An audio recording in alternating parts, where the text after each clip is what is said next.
Shalom, everybody, and welcome to the Yishai Fleisher Show, broadcasting live from Judea to the world. You are a part of it wherever you are. Shalom and welcome to the final weeks of summer as kids are not yet back in school, but heading back to school. It's the final countdown. That's right. It's a very famous old Jewish song, the final countdown to Messiah and to the school year. Yeah, to the school year. And that other voice that you're hearing is none other than Malkah Fleisher. Yes. Malkah, welcome to Here the I show. am. Thank you very much. Malkah, today's show is very special. We have a long show today, as you're going to hear after the Malkah segment, a fabulous, and everybody that heard it live or saw it on Facebook and on YouTube told me that it's a really important interview with Dr. Mordechai Kedar. Brilliant. He's a brilliant man. That's right, about the UAE Israel Abraham Accords, the so-called Accords, the Abraham Accords of the peace. Now, this is a word I am allergic to completely because in this specific case, it's become a trigger term. It's a trigger term. Thank you, Malkah. And it's not really true since we weren't at war with the UAE, so we're not having a peace. It's not a peace accord. This is a bilateral diplomatic. It's the opening of diplomatic relationship. Right. It's a regional alignment. It is a bilateral diplomatic arrangement, as you said, right.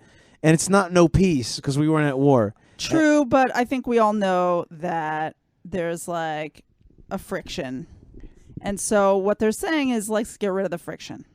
It's not just like, oh hey, look, there's a country we don't have a diplomatic relationship with. Let's go do that. Why haven't we even done that up until now? Fine, but let's say you we're purposefully not diplomatizing together. Fine, let's say you had an uncomfortable moment with a friend and a family member, but not a huge one, but an uncomfortable moment.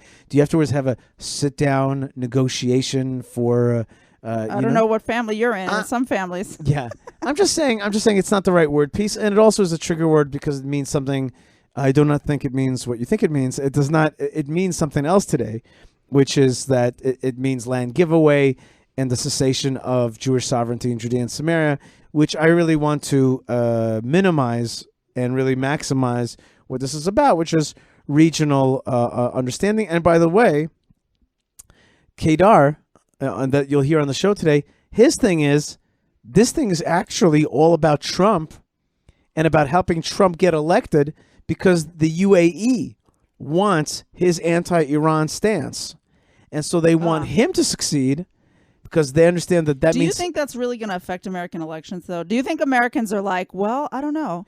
I might vote Biden, but Trump did do that Israel-UAE deal. So you made it binary. Not binary. You made it binary between vote this or vote this, but that is not, in fact, what voting is about. The other option within voting is, do I get out of my couch and vote, or do I not? Okay. And that is a huge part of... So you think that some people are going to be like, dang it, I worked a double shift last night, and I know that I don't want to go out to vote today. But there was that Israel-UAE deal, and so I'm going to get up and do that voting. Regional stability, Malkah. People want that. Or do you think it's that person who's like, well, I would like to vote for Biden, but I'm so tired. And I don't like Trump, but he did that Israel-UAE deal, so I won't vote. Yes, I think there are people like that. Really? I think there are people like that. And I want to tell you what my Christian friends say. Check this out. And when I say Christian, I'm talking about evangelical American Christians. My good friend Eric the voters. Yeah, the regular American voters. Yeah. You know what they say? No. Listen to this crazy thing. My friend says to me, we've got 3 issues: Israel, marriage, and abortion. Really? Those are the 3 issues? Now, that's within a certain hardcore evangelical world. But wait, if you think about that, by the way, do you see the relationship between those 3 things? The relationship is like Bible, like a biblical outlook, like marriages between men and women. Let's have a sanctity of life, and Israel is this thing that is a beacon of light for us of life, and it's a related thing. It's just a very interesting thing that I'm not making this up. This is what a Christian leader told me. I was fascinated, and also, you know what fascinated me is that I was like, this is Hebron. Hebron is life of family life, marriage, life cycle, babies, and Israel, all rolled into one. Okay. Anyway, It's a thought. Speaking of babies, Malkah, Yeah. Your baby boy El Azar Yes. had his ninth Not birthday such a baby yesterday. anymore. That's right. He's not our littlest one, as you well know, Yishai. Yes, he's not our littlest one. But he is still my baby. Yeah, he is one of your babies. And he had a 9. He had a 9. He had a 9. He turned 9. Speaking of Baruch family and children, Yeah. we went yesterday bowling Right. So in Jerusalem. Right. Because Elazar is born in the summer, school starts September 1st generally in Israel, almost every year. Right. And because of that, Elazar, who was born like in the Jewish calendar, that's the calendar we really celebrate. So I can't say it's like 2 days before school starts because sometimes it's 3 days, sometimes it's a week before school starts. Anyway, right before school starts is his summer birthday. baby. And because of that, we like never really end up doing like a straight up birthday party. We certainly celebrate, and we oftentimes go on vacation and we take, him, and we also take him out to a restaurant and we get them to do the happy birthday cake, at the restaurant, and we like buy him a present and stuff like that. And we make it fun. But he really, really wanted, and he's been asking me for a couple of years to do like a birthday party with friends. When Leah, our daughter, had her like 8th or 9th, something like that birthday, we took her bowling. There's not that many options. There's basically one bowling place in all of Jerusalem. But there is another one in Beit Shemesh. There's one in Beit Shemesh. That one's pretty new, I think. But there's one place in Jerusalem that we went to, and I came back from there with such a crushing, crazy headache, like brain flattening headache, that I was like, I kind of probably have to bring a korban at the Beit HaMikdash for the neder that I made, that I cannot ever go back there. But anyway, so Elazar wanted to do something, and I wasn't sure what to do. And I thought to myself, you know what? It's been a few years. Let's do us some bowling. So I asked him. He liked that idea. And then Leah got into the kitchen. She made these I like to decorate birthday cakes for the kids' birthdays. You send them with a cake off to school for their birthday and stuff. I oftentimes go a tad overboard, but because I like it. I like the cake decorating. Because you like themes, Malkah. I like themes. I like celebrations. You like themes. You like dates. I like dates. I like celebrations. I like parties. I like happy times. And you like happy times that have dates, which themes that are celebrations. Those are the things you like. Correct. Right. So anyway, our daughter Leah, who has unusually fine motor skills, I would say, has like taken upon herself this cake decorating. She's kind of arty. So she took upon herself to decorate Elazar's cake this year. And we didn't do cake, we did cupcakes. And Leah decided that she's making like bowling pin fondant little shapes and bowling balls and all this stuff. And she went crazy, and she made all these like crazy awesome cupcakes. And we took them to the bowling alley. Now, before we went to the bowling alley, I called, because that's the responsible thing to do. Now, I wasn't going to, back in the day when you were an American kid having a birthday, so your mommy would call the place, some fun place of kids. And then there would be like a room, right, where you like have the party, and that's your party, and like, woo, and you blow the kazoo things. Sure. And like you're having like I didn't grow up religious. I had one at McDonald's, I remember very significantly. Anyway, so I called them being like, I want to make a birthday party for my son at the bowling alley. And they're like, great, come on over. And we're like, do I reserve anything? They're like, we don't do reservations. You show up. So I was like, okay, well, with coronavirus and everything, probably it won't be a big deal, and we'll just like get a lane and it'll be fine. Anyway, flash forward, we get to Jerusalem. We get to the bowling alley. Okay. So I always thought that the most stressful job, the most stressful occupation, was air traffic control, where you have to manage the landings of all these planes. But I realize now that I'm wrong. It is the guy who signs you up for your bowling lane in Jerusalem, amongst they have. The person who runs this bowling alley is either an absolute genius or should go to jail. Basically, there's like 2 people at this bowling alley who actually work there. They all, incidentally, this is a bowling alley. They all work as if their job is really important. They're so on it. There's so many times where you get to a place and you get the person who's like smacking their gum and they don't really care and their eyes look all glazed over. Not at the bowling alley in Jerusalem. Well, I don't think people understand what you didn't get to the punchline, which is how many people there were and how serious everybody was there. There were 16 lanes, I think, at the bowling alley. We got there, they were all full of like full, not like two full guys. Full of what? Haredi families. Ultra-Orthodox families. Ultra-Orthodox and some, religious Zionist families. It was basically religious day at the bowling alley. Which is every day there. Maybe. Okay? I don't know. I'm guessing probably, but it was like, there were guys in like Bekishes. Like was like, I think I heard Yiddish. Like there was a lot of super from kite. I saw a Mishnah sitting on the side, a little one of those foldy little I saw a Mishnahs. dude learning Torah. Anyway, the pizza place there dude was... with the beard was in line for the air hockey, was learning Torah. Wow. I saw that. I don't know. He was like an older guy. Yeah, it was really... And this guy who's signing you up, I think he was Arab. He spoke definitely fluent Arabic. He's like, yes. He's like answering everyone. Doesn't get frustrated. There's the line. There was no line. There was a throng. There was a horde. Okay? And everyone with eyes, they were like, I need my this, whatever, some kind of bowling related thing. Right? And I thought to myself, and he was really nice to me, by the way. He was just really calm. He got everyone's thing done. He didn't yell. He didn't make faces. Nothing like a glint in his eye twitch. That was like, this is so annoying. He was just like, yeah, I'm on this bowling. And like, you lady, you're going to get your bowling experience. In fact, our lane was fine until like frame 6 or something. Yeah, and then it where froze. Jammed. That happens. Yeah, but they took care of business. And they were like, I came back there twice because there was a problem, and they just didn't even like bat an eyelash at me. And then I realized that if I ever go into politics, I'm going back to that bowling alley, and I'm taking the whole staff. And they're all going to work in my office. Those people were like, they're handling everything. Kids are sticky. They're like demanding, people getting in front of each other. And these people, so now there's an arcade, right, associated with the bowling alley.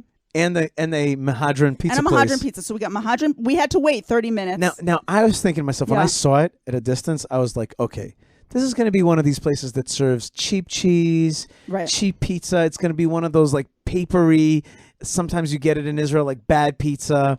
I'm like, this is going to be bad pizza. Oh, that flops when you pick it up? No, the other, the kind that feels like a cardboardish type of dough bread, like bad dough. Anyway, got the pizza. It was awesome. It was such a good pizza. Fries were crispy? Fries were crispy. Now, I paid for it. It wasn't exactly cheap up in there. Right. But okay. It is what it is, right? You're at the bowling alley and they got you locked in. This is in Talpiot, the industrial zone. In the industrial zone. We even found parking, like nice street parking, which wasn't even bad. Yeah. That was like the big fear all morning. I was like, oh, Hashem, please. God of parking, that's right. Just give me a parking spot. We have to make that sticker. Oh God, who has parked? I want to make like some kind of davening sticker that you put in your inside your car. He who hath parked our people 42 times in the desert. He who granteth Eliezer, the servant of Abraham, parking in Aram Naharaim. Right. We should do it. Yeah. Yishai, we got to do it. We really should do it. We've been talking about it for a long time. Ye who gave the fiery chariot of Elijah parking before he entered it. Please, O God of Israel, grant me parking. Let us park in the land of Israel, in your holy city, Jerusalem. Yes. Your abode. I love and if you give us parking, we shall surely work to give you in Jerusalem. That's right. We shall surely work to bring your presence back to Jerusalem and make it park in the Temple Mount. Anyhow, so we did our bowling. It was really fun. Also, bumpers were not optional. You must take bumpers. All the lanes, except for 2 lanes, had bumpers obligatory. Originally, I was like, bumpers. Bumpers. Okay? Just go with the bumpers. Do it. It's more fun. Incidentally, there was one kid who got second place. We took Elazar's son, 3 of his friends, and our daughter, and our little son, Yisrael, who's 5. And you and I shared one. You could only play 7 people in a lane. So we took all those slots. There was one kid, the kid who got second place. He had a whole strategy of like hitting the bumper and then hitting the pins. Yeah, no, he never not hit the bumper. Not hit the bumper. I sent some fast ones down the middle. Yeah, you got robbed a couple times. The point is, what's the lesson? Forget it. Just hit the bumpers. Just play to win. That's the thing. And I think the blessing that I want to give everybody is, Hashem, please give us bumpers. in life. We're not always going straight exactly. And we wanna hit those let pins. us hit the pins. Just let us hit Yeah, the just pins. help us get with to the bumpers. pins. Exactly, that's it. And that's, as the Rosh Chodesh Elul is tonight. Tonight, yes. Rosh Chodesh Elul. Really, Hashem, there's so much gutter. There's so much gutter. And our ball, we don't have great aim oftentimes. Right. But if you'll just and put we up certainly a bumper, don't need to do the spin when Right. it spins in the right way. We don't know. if you'll just put up the bumper and let us hit some pins. Right. Just don't make us go in the gutter. Amen. It was a great party, Malkah. I want to thank you, Yeah. and it was indeed beautiful. She made beautiful. Leah made these beautiful cupcakes Right. with the pins. Yeah, and the balls. And I was just wondering what condition my condition is in. You know what I'm saying?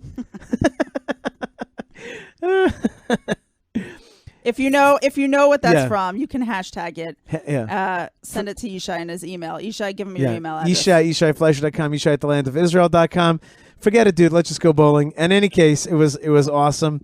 And it was very holy in Jerusalem. I hope that you, past this corona, will come to Jerusalem, come to the holy sites, come to Hebron. Check us out at hebronfund.org. Come to the tomb of Rachel, come to the tomb of Joseph. But don't forget to go bowling in Jerusalem. Right. We have a great show lined up. We're going to go right now to Dr. Mordechai Kedar. He's going to give you an incredible rundown. No gutter balls from him. No, who the UAE is, what they are, who Mohammed Bin Zayid is. You're going to find that out just in a second. And really get an understanding about their psychology, what they're aiming for, and what this Abraham Accords is all about. Afterwards, we're going to go to Rabbi Mike Foyer. We're going to talk about the Torah portion of Mishpatim. Lots and lots of laws about society, about officers, about not defunding the police, about law, and about war. So we're going to really talk about those kind of officers, even the priests that are anointed for war. We're going to talk about all these different aspects. And that's it. Then we'll get a chance to say goodbye to you, Malkah. So thank you so much for joining us. Thank you. And let's go to the one and only Dr. Mordechai Kedar. Chodesh Tov.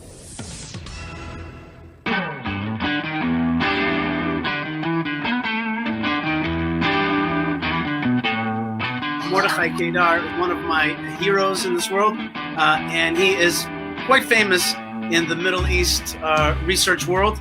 He's a research associate at the BESA.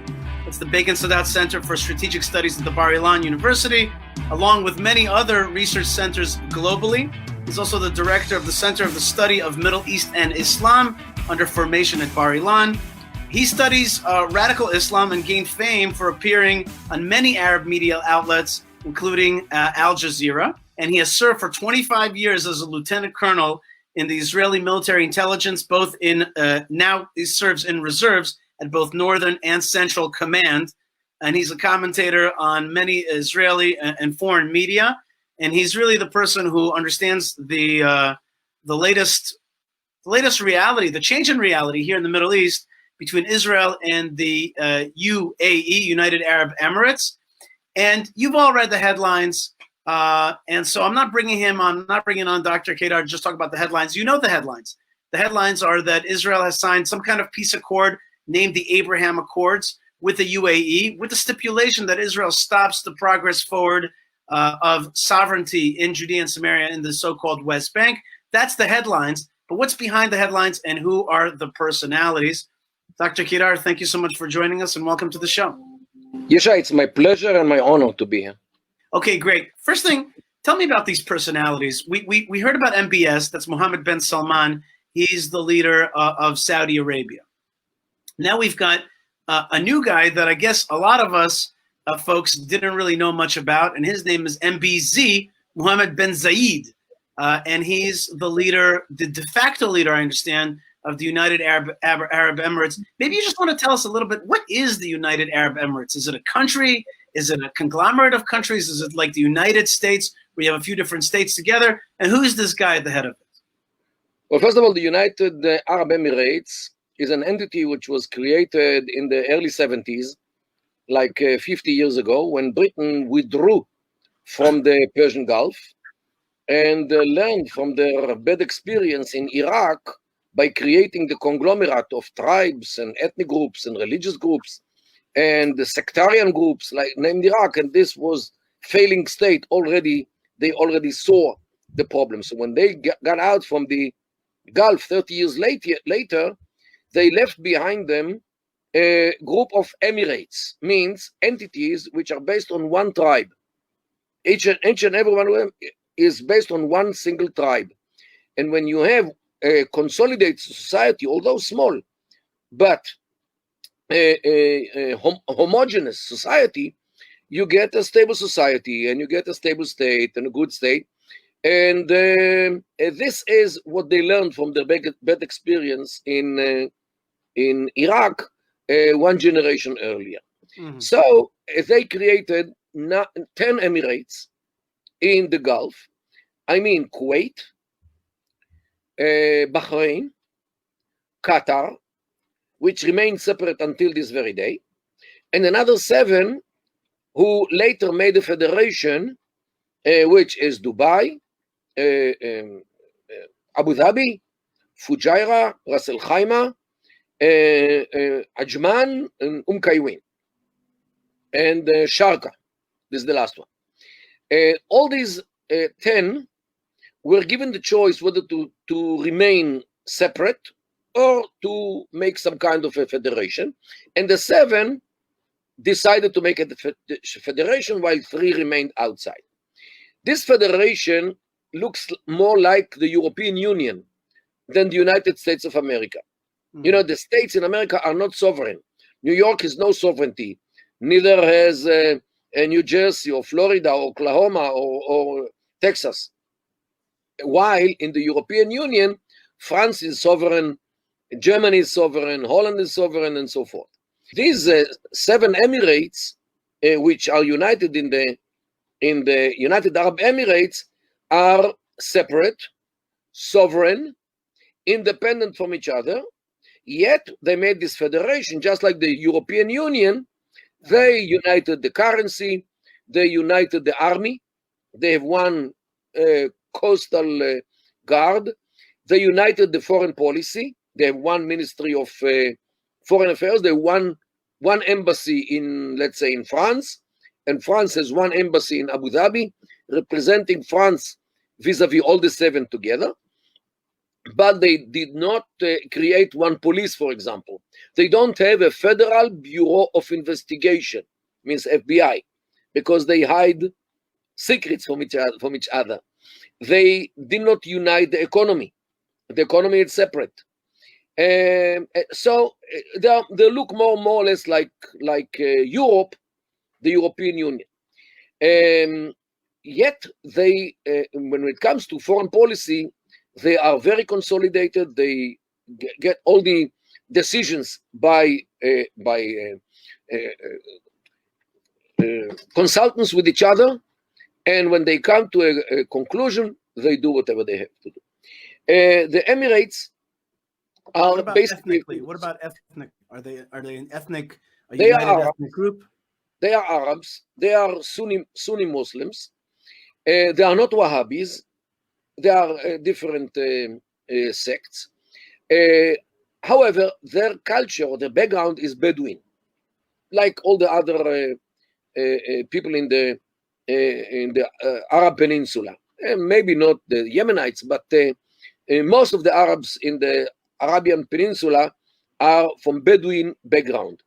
And this is what makes the big difference. First of all, the tribal ties are very, very important for them. Unlike Arabs who settled in the cities, let's say in Syria or in Lebanon or in other parts of the Arab world, where the family ties are much more loose. This is one thing. Second thing, being Bedouins or Bedouin background, they are looked upon by the others as, I would say, backwarded, primitive, those who still remained in the desert or things like this. While they themselves, the people in the desert, view themselves as the real Arabs, while those who dwell in the cities in Iraq, in Syria, in Egypt, wherever they are, actually lost their Arab characteristics. They became weak, they are stripped of their Arab background, and they look upon them from above. Peasants are somewhere in between. The peasants are looked upon by the city dwellers as low life, while the peasants look at the Bedouins as low life. Okay, so this, I would say, the hierarchy of perceptions and stereotypes in the Arab world. The Bedouins are the lowest, the peasants are the middle, while the people who live in the cities view themselves as the elite, while the Bedouins view themselves as the elite, while the others are those who lost their Arab entity or characteristics.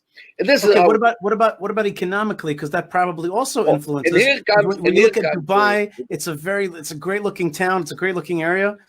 They must look down upon people who are poorer than them. What happened is that because they are homogeneous societies, because they don't accept anyone because they are Bedouins, they have stable states, and stability brings money. Either you have oil from like Dubai, like Abu Dhabi, so you can make money out of oil. If you don't have oil, like Dubai, no oil and no gas, you make money out of business because you cooperate with each other, because you are from the same tribe, you don't betray anyone.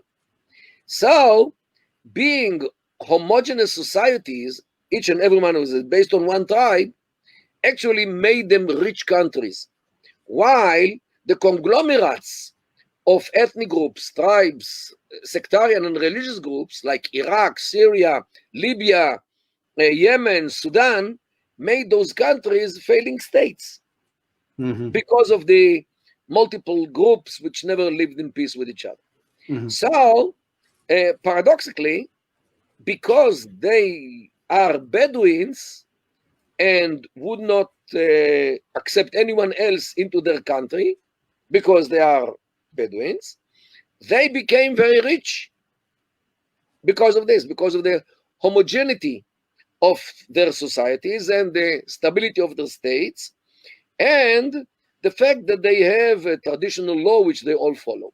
Nobody. What about Dr. Kedar? What about their relationship to Islam? Are they a little bit less edgy, a little bit less given to the extremist perception of Islam because they're Bedouins? At least that's been my experience, that Bedouins are more likely to take Islam as a bit of an easier form. And does that, if that's true, does that impact the way they see Israel? Well, one of my Bedouin students once said that our Islam is Islam light. Light, they are Muslims, of everything they, they pray, everything. But the teachings of Islam are secondary to the teachings or the traditions of the tribe, which are much more important. For example, blood revenge is one of the most basic tribal traditions. This is totally against Islam. In Islam, you are not allowed to kill anyone only because he killed your brother or your sister or whoever. You have to bring him to court. You have to bring witnesses. You need a judge, and only then, after he is being faced with court, only then you can punish him. You cannot just go and kill somebody, especially if he's not the killer but his cousin, because this is one of the rules of the tribe. So, and this is only one good example. Another good example is, according to the tribal rules, you marry your daughter to her cousin, to your brother's son. Okay? In Islam, it's viewed as something not recommended, because the Prophet Muhammad, peace be upon him, already said, marry from afar. Means don't make your daughter marry her first cousin, because he already knew the damages, in all kinds of genetic diseases which are created and preserved by marrying relatives for generations. So all right, he recommends warmly that the Muslims will marry from afar. Yet you can very easily see that in tribal societies they still marry the cousin. So definitely you can say that the tribal law is much more powerful, much more significant compared to other kinds of law, especially the Islamic law. So I want to get to now if that Islamic light, as you say, touches how they perceive Israel. But before you answer that question, just a quick question for me. Qatar, how does that fit in there? How do the Qataris, aren't they the same folks? Qatar was created more or less the same, but in the 80s, especially in the 90s, Qatar went through a radical change because of one person, Sheikh Yusuf Qaradawi, an Egyptian, the speaker or the leader of the Muslim Brotherhood of those days. He ran away from Mubarak in order to save his head. So he settled in Qatar, and he actually convinced the Emir of Qatar to change his mindset from a tribal thinking to a Muslim Brotherhood, which is totally opposite. And since then, Qatar became the sponsor of the Muslim Brotherhood organizations all over the world. Hamas, for example, Al-Qaeda at the beginning. I think that they also supported ISIS in the beginning. So you really think that Qaradawi himself, this one super intellectual, ultra jihadist thinker, when he moved to Qatar, was able to change the mind of that whole society because of his influence on the king? On the Emir, yes. He had with him many meetings. And, you don't need much more than to show how bad are the Arab leaders who do not implement the Sharia, who act against the Muslim Brotherhood, when you don't have anyone in the room to challenge what he says. So he became the mentor for Islam for this. And don't forget that he had the pulpit of Al Jazeera since 1996, since Al Jazeera started to work. He had every week a whole hour to Qaradawi, right. Qaradawi in Al Jazeera, in a program named Al Sharia wal Hayat, means Sharia and life. So no wonder that he succeeded to turn Qatar into a jihadi supporting country, thanks to the gas revenues which they have from the gas field which they share with Iran. And since they share the same gas field with Iran, they are more or less in the same bed with Iran, with the Ayatollahs. Although they are Sunnis. By the way, Qatar is Wahhabi, just like the Saudis, but the hatred between the Saudis and the Qataris is tremendous. So this is the situation. Okay, now let's get to the UAE right now. The UAE, as I understand, has this Mohammed Bin Zayid, and he is MBZ, as is known now in popular culture. And he's a young, somehow he's the default ruler. He's not like the ruler, as you explained. They have this conglomerate of states like the EU, but somehow he is the number one guy that represents the interests of the UAE. He's the crown prince, just like Mohammed bin Salman in Saudi Arabia. But crown prince of what? You told me that of Abu Dhabi, right? Which is the leader of the federation. Okay. So MBZ is a Bedouin. He's the crown prince of Abu Dhabi. He's the leader of the UAE Federation. And he's actually the son of Sheikh Zayed, who today is dysfunctional. He doesn't function. Tell me about this guy. Tell me about MBZ. Who is he? What is his personality? Mohammed bin Zayid, he is actually, I think is like 30-something years old. And he actually represents the new generation of the Emirates.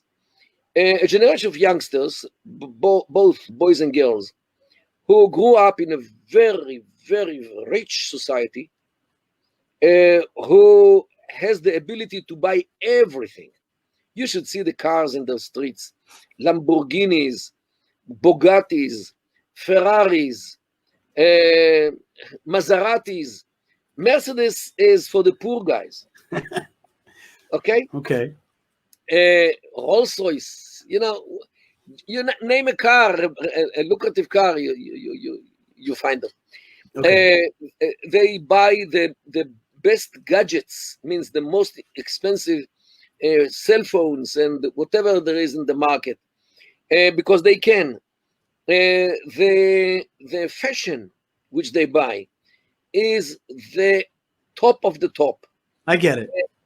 The top of the top of the fashion, fashion products, and they buy it from the most expensive shops and designers in Europe.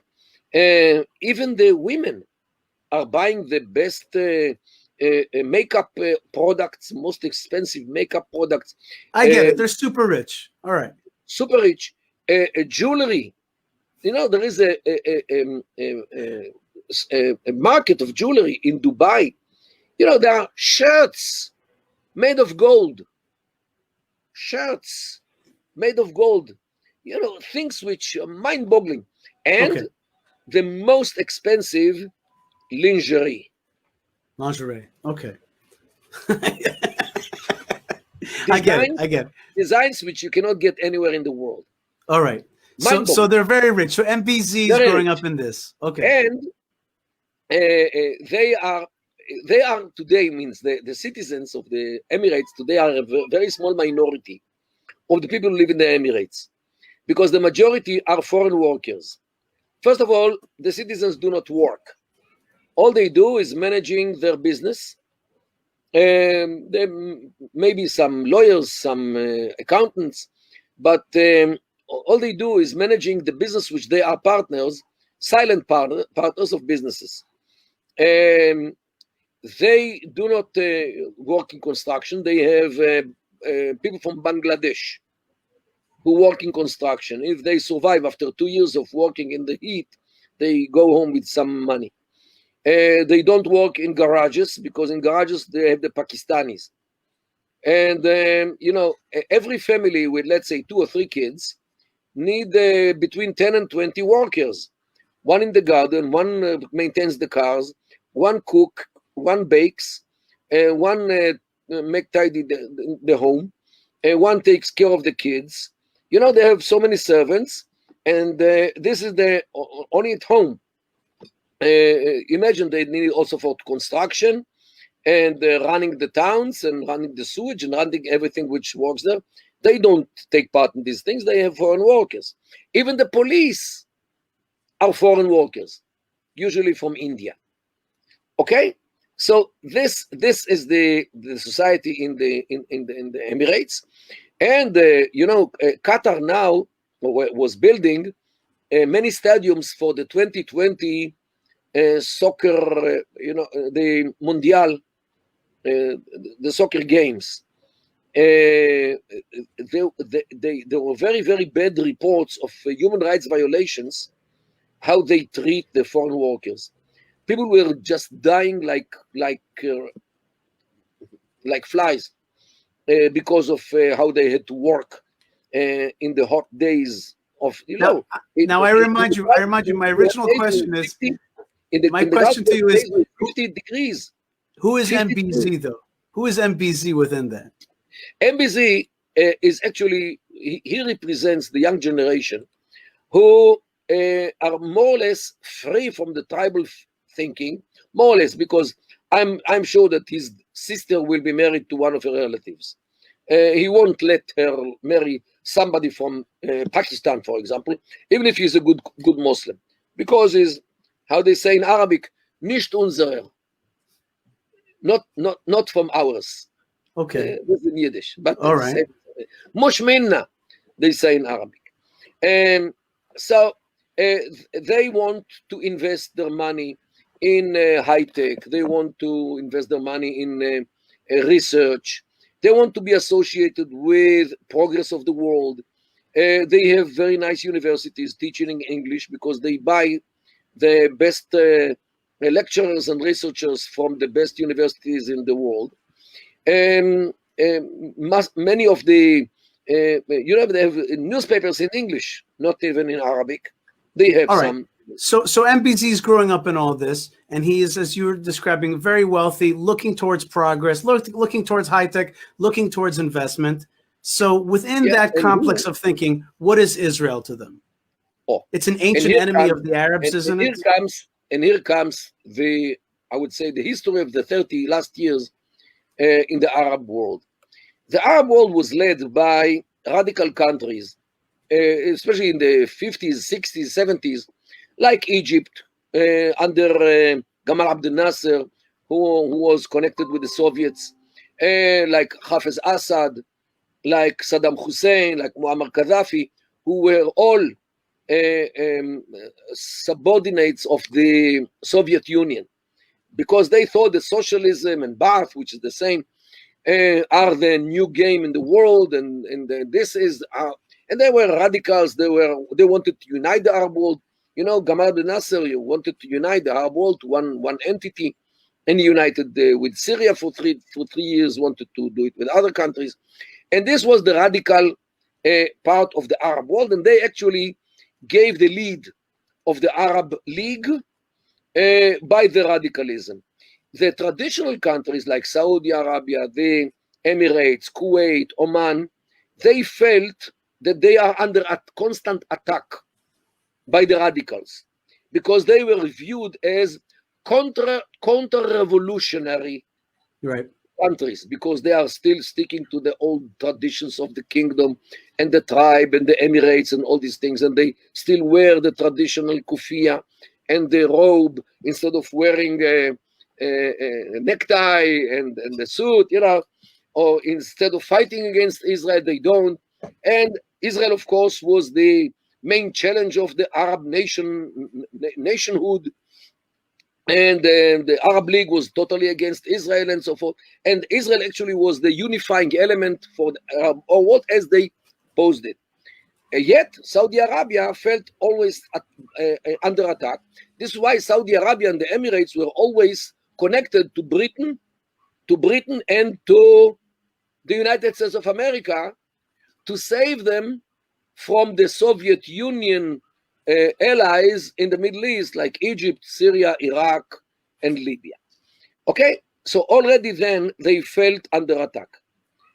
Now what happens in the last recent, let's say, decade, that Syria is a bloodbath by itself, Iraq is dysfunctional, Libya is another swamp of problems, Egypt is sinking in its own problems with the Nile and with the unemployment and the rapid growth of population, which they have to feed. And actually the dream of the League doesn't work anymore. The Arab nationhood or Arab nationalism is a failure. Nobody really believes in it anymore. Israel is not the enemy, especially not with Egypt, because Egypt has a peace agreement with Israel already for 41 years. Jordan went off the countries who are against Israel. Even the Palestinians made peace with Israel in the Oslo agreements. So, and the rest of the countries are dysfunctional. So now Saudi Arabia and the traditional states feel much more liberated to do what it is according to their interests. And their interests is to live in peace, to develop the countries, to prepare to the day after the oil, because Saudi Arabia knows that their oil, his years are numbered, and they have to prepare to the next phase of life because they want to survive after the oil as well. So they have to start developing the country, to start adopting new ways of making living, and they have to stick to powers in the world who lead the real progress of the world, not the progress of the Soviet Union. And here is Israel. Now, to this you can add the Iranian issue, which frightens them totally. They wouldn't talk about this because a Bedouin is not supposed to show his emotions. And if you cry and shout like the Israelis about Iran, you are like a woman who exposes her emotions all the time. This is how they think. This is why they keep poker face, even vis-a-vis the Iranian issue. We are Jews. We are different culture. We shout and scream from wherever we can, even in the Congress, wherever we can go, and we are proud of it. They are not. They keep silent. The storm is inside them. Okay, this is the culture. But they are much more afraid from Iran than Israel, because first of all, they are closer to Iran. We have a buffer zone like Iraq and Jordan between us and Iran. You're saying they're more, wait, just 1 second, you cut out for a second. So you're saying they're more afraid of Iran than Israel's afraid of Iran. To them, it's a much more immediate danger. Because first of all, they are closer to Iran. They don't have a buffer zone like Iraq and Jordan, which we have with Iran. They have only the Gulf, which is a few dozens of kilometers. Nothing. First. Second thing, they are much more vulnerable. Our treasures of oil and gas are under the sea. It's very hard to touch it and to hurt it and to attack it. In the Gulf, all the oil industry is on the ground, is exposed. It's enough if you blow up one pipe that in order to create a whole disaster in the whole area. And the refineries are right under the noses of the Iranians. They are much more vulnerable. And the Saudis are much more attractive than us because Saudi Arabia is Mecca and Medina. And right. I just want to make that. I want to make that point clear. When an Iranian mullah wakes up in the morning, he feels it's a great shame that the Sunnis are in charge of these two holy sites, Mecca and Medina. And for him, he needs to liberate it. He wants to restore the caliphate of Ali bin Abi Talib, the fourth caliph, who founded the Shia, and his descendants, who go all the way down to the mullahs of Iran until this very day. Okay, so Dr. Kedar, now I want to ask you another question. Are we going towards a warm relationship with the UAE or a cold one, the way we've had with Egypt and with Jordan? That touring there is not so comfortable. They, take away your tefillin, your Jewish stuff, and it's not. And they teach Semitism in Egypt very much, and so a lot of anti-Israelism in Jordan. Is this going to be a different kind of a warmer relationship with the UAE? Are we going to really fly there and feel good walking around the mall there? Are they going to fly here and feel good walking around Jerusalem and Tel Aviv? Well, already in the announcement of last Thursday of Trump and Netanyahu and Mohammed Bin Zayid, already they talked about normalization. Normalization in Arabic is tatbir. Tatbir in Arabic is a bad word because so far peace with Israel is could be acceptable in some, but tatbir means hugs and kisses with the Israelis. This is way beyond what the Arab nationalism allowed.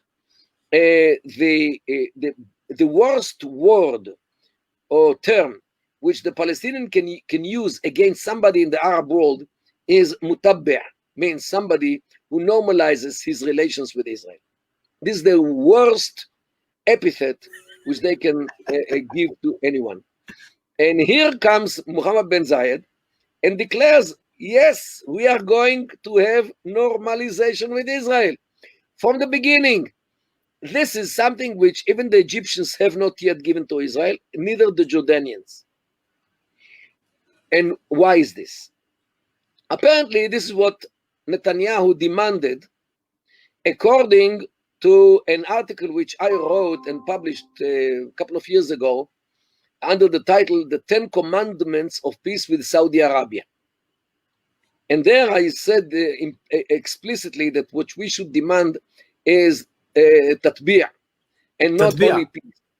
The tatbir means normalization. Normalization, it's like, this is one thing.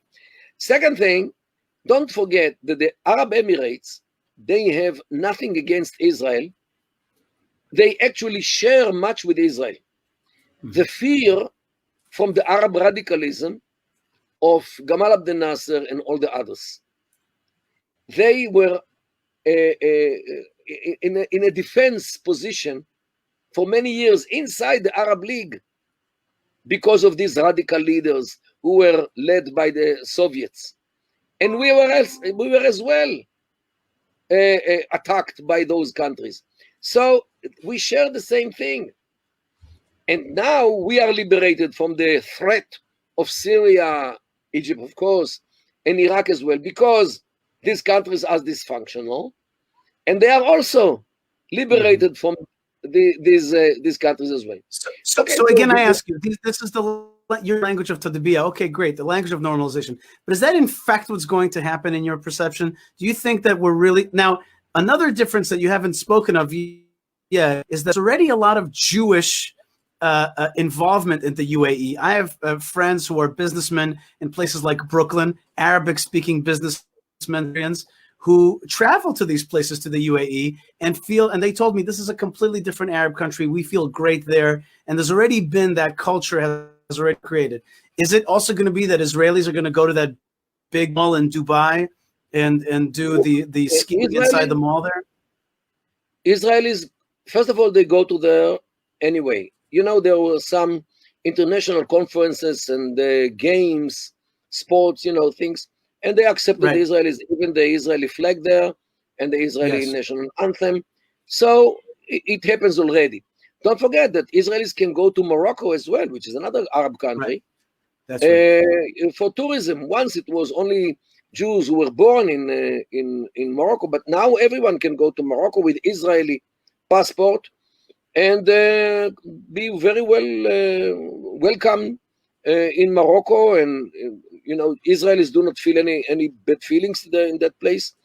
So when countries do not have any problem with Israel, apparently the population accepts Israelis, especially if Israelis give them business.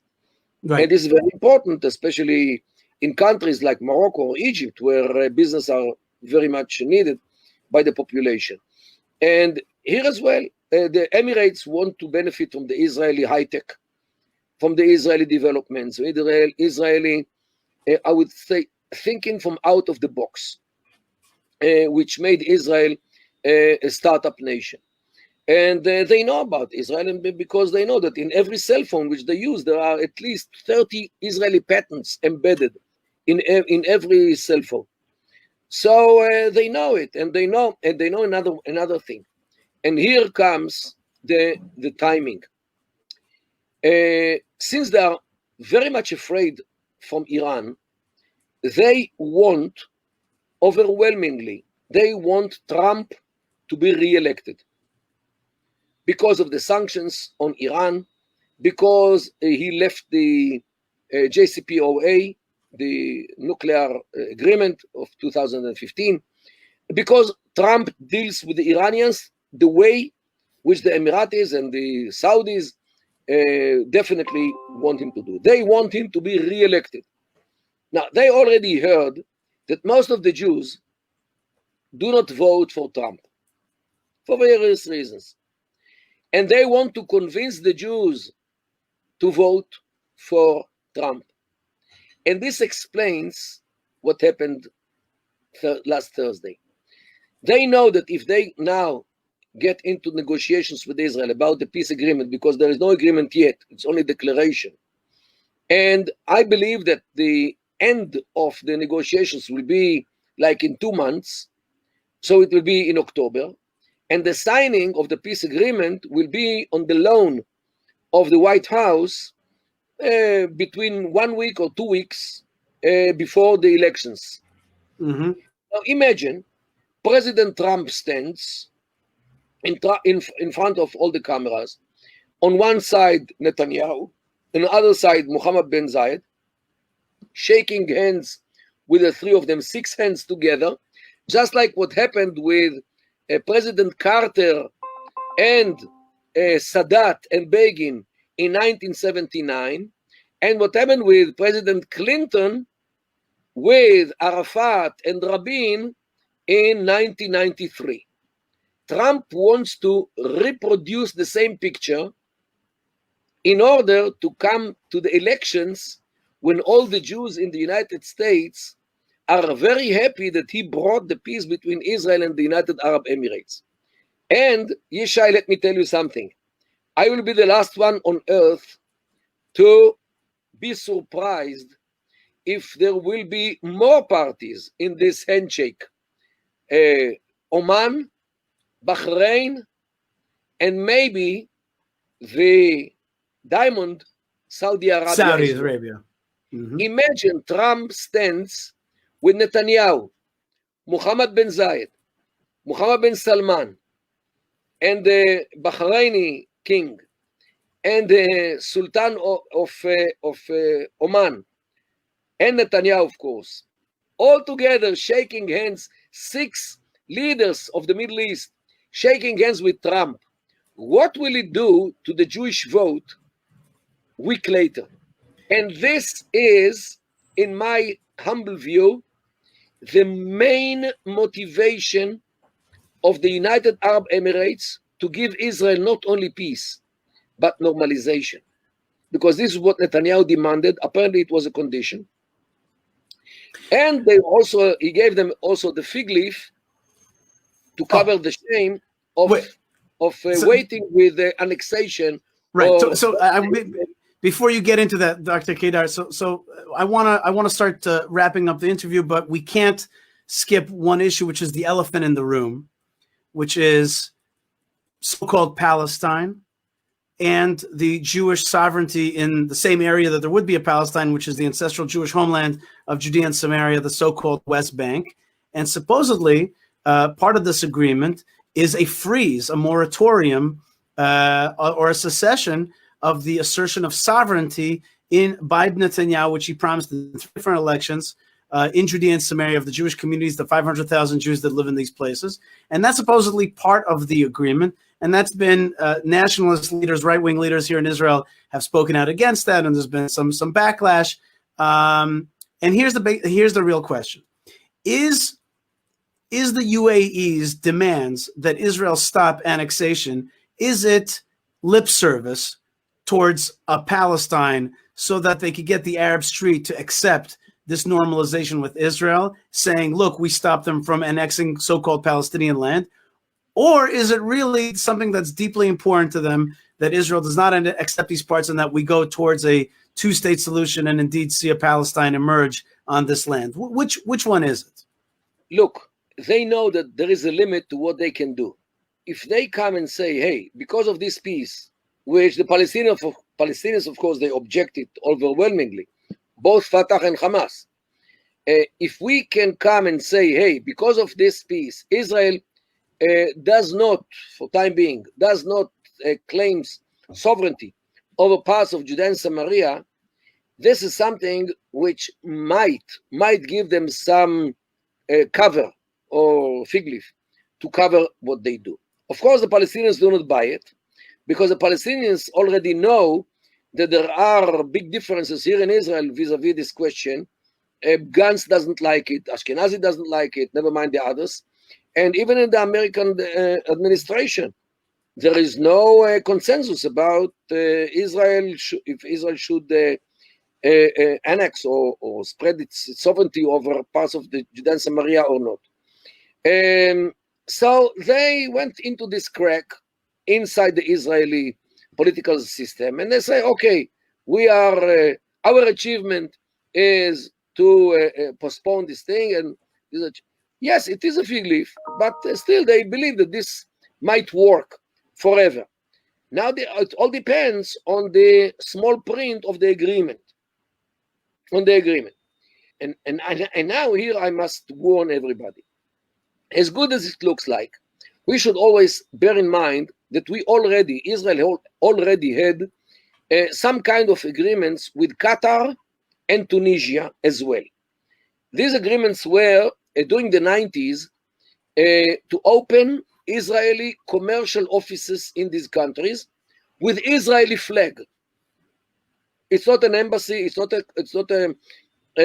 consulate, it is a commercial representation.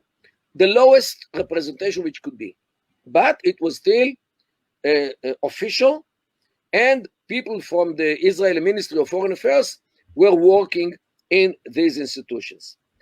These agreements were cancelled by Tunisia and Qatar after the eruption of the Second Intifada, late 2000.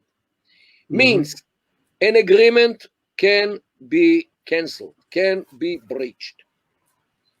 Even the peace which we might sign with the Emirates today or in these weeks can be cancelled by them because of various reasons. It could be an Iranian demand, it could be something else. So we should not pay with hard currency for a paper which the word peace tops it. We should be very, very careful not to pay with land or with all kinds of commitments regarding land, like not having the sovereignty, Israel's sovereignty over the West Bank because of this peace agreement. Mhm. It has to be checked. It has to be under control. Nothing should be free, and Israel should be always on the guard because of this thing. It's still not sure that this thing will last forever. Meaning, in other words, negotiate like it's the Middle East, and don't get overexcited about the peace that is breaking out, but rather keep a hard-nosed, make sure not to give away your homeland for a peace with a country that was never at war with us, and assert our demand for normalization. What was the word? Tabia? What was the word? Tatbi'a. Tabia. That's right. We have to demand it. Here another very important point. We Israelis tend to celebrate every little thing, to make a whole fuss out of it.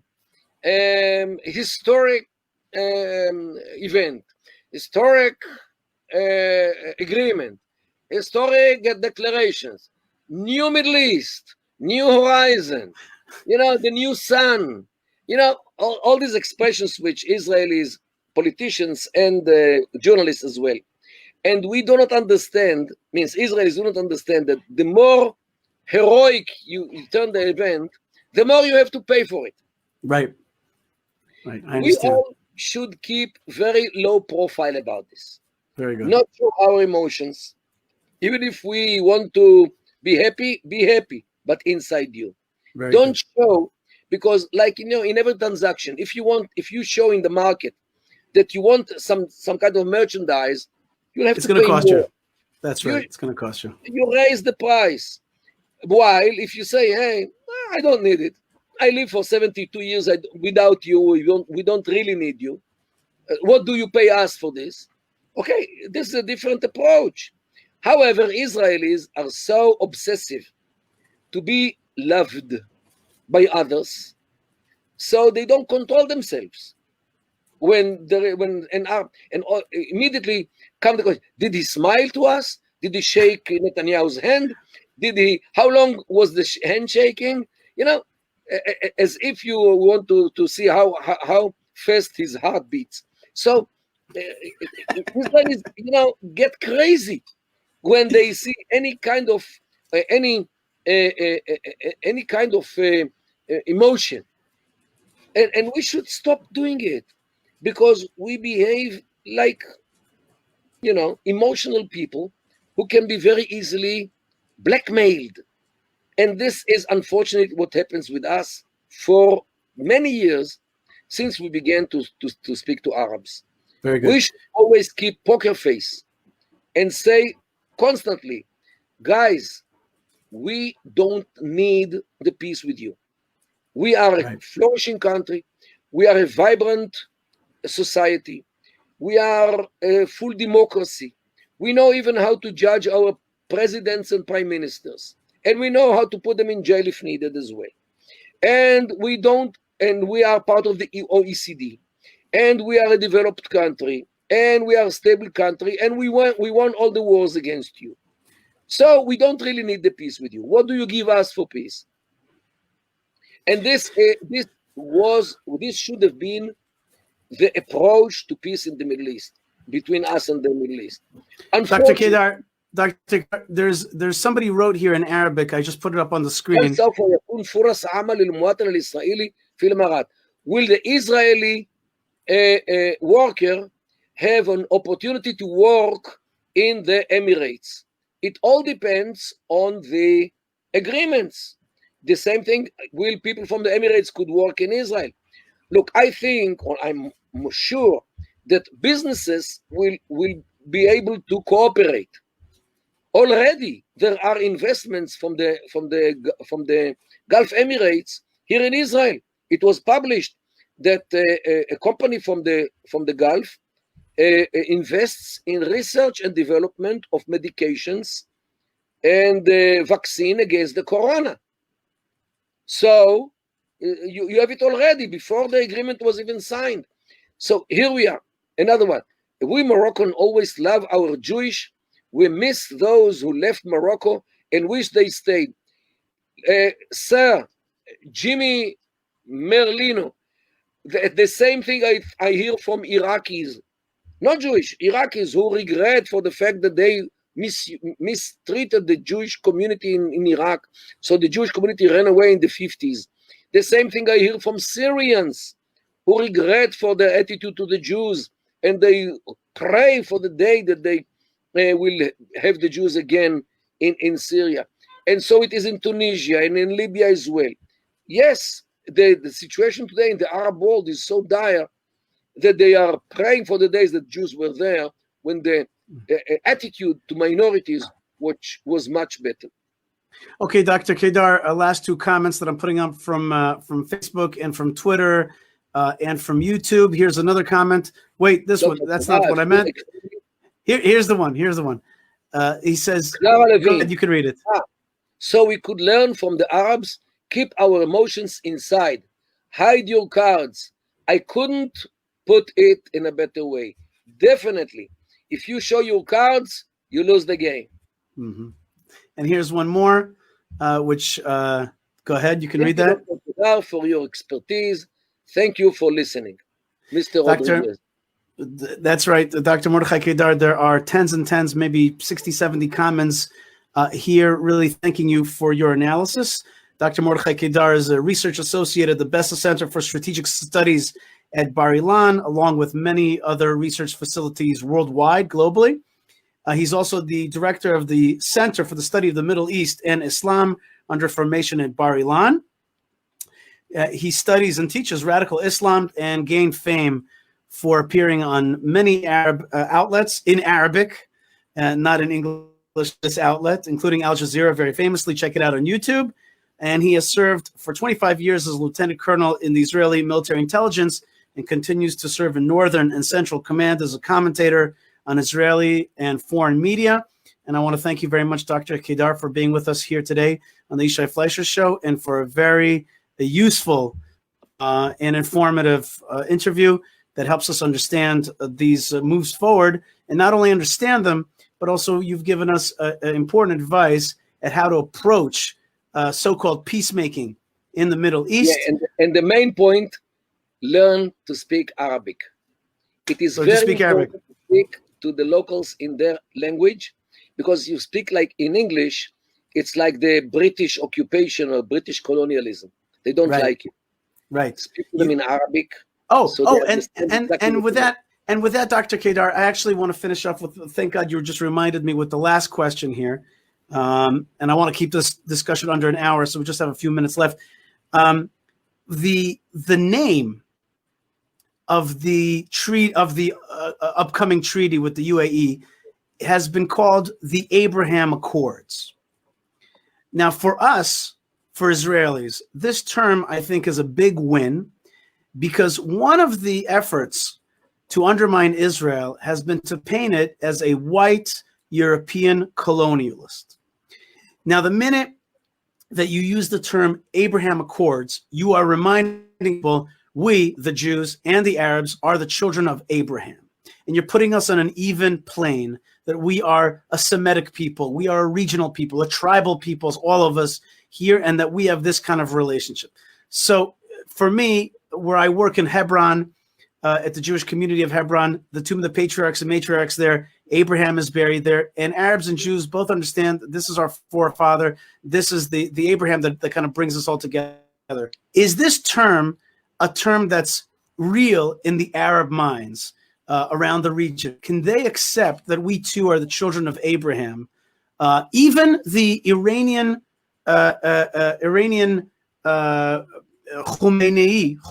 right? What's his name? Is he a mullah? What is he? Is he? I forgot the proper title for him.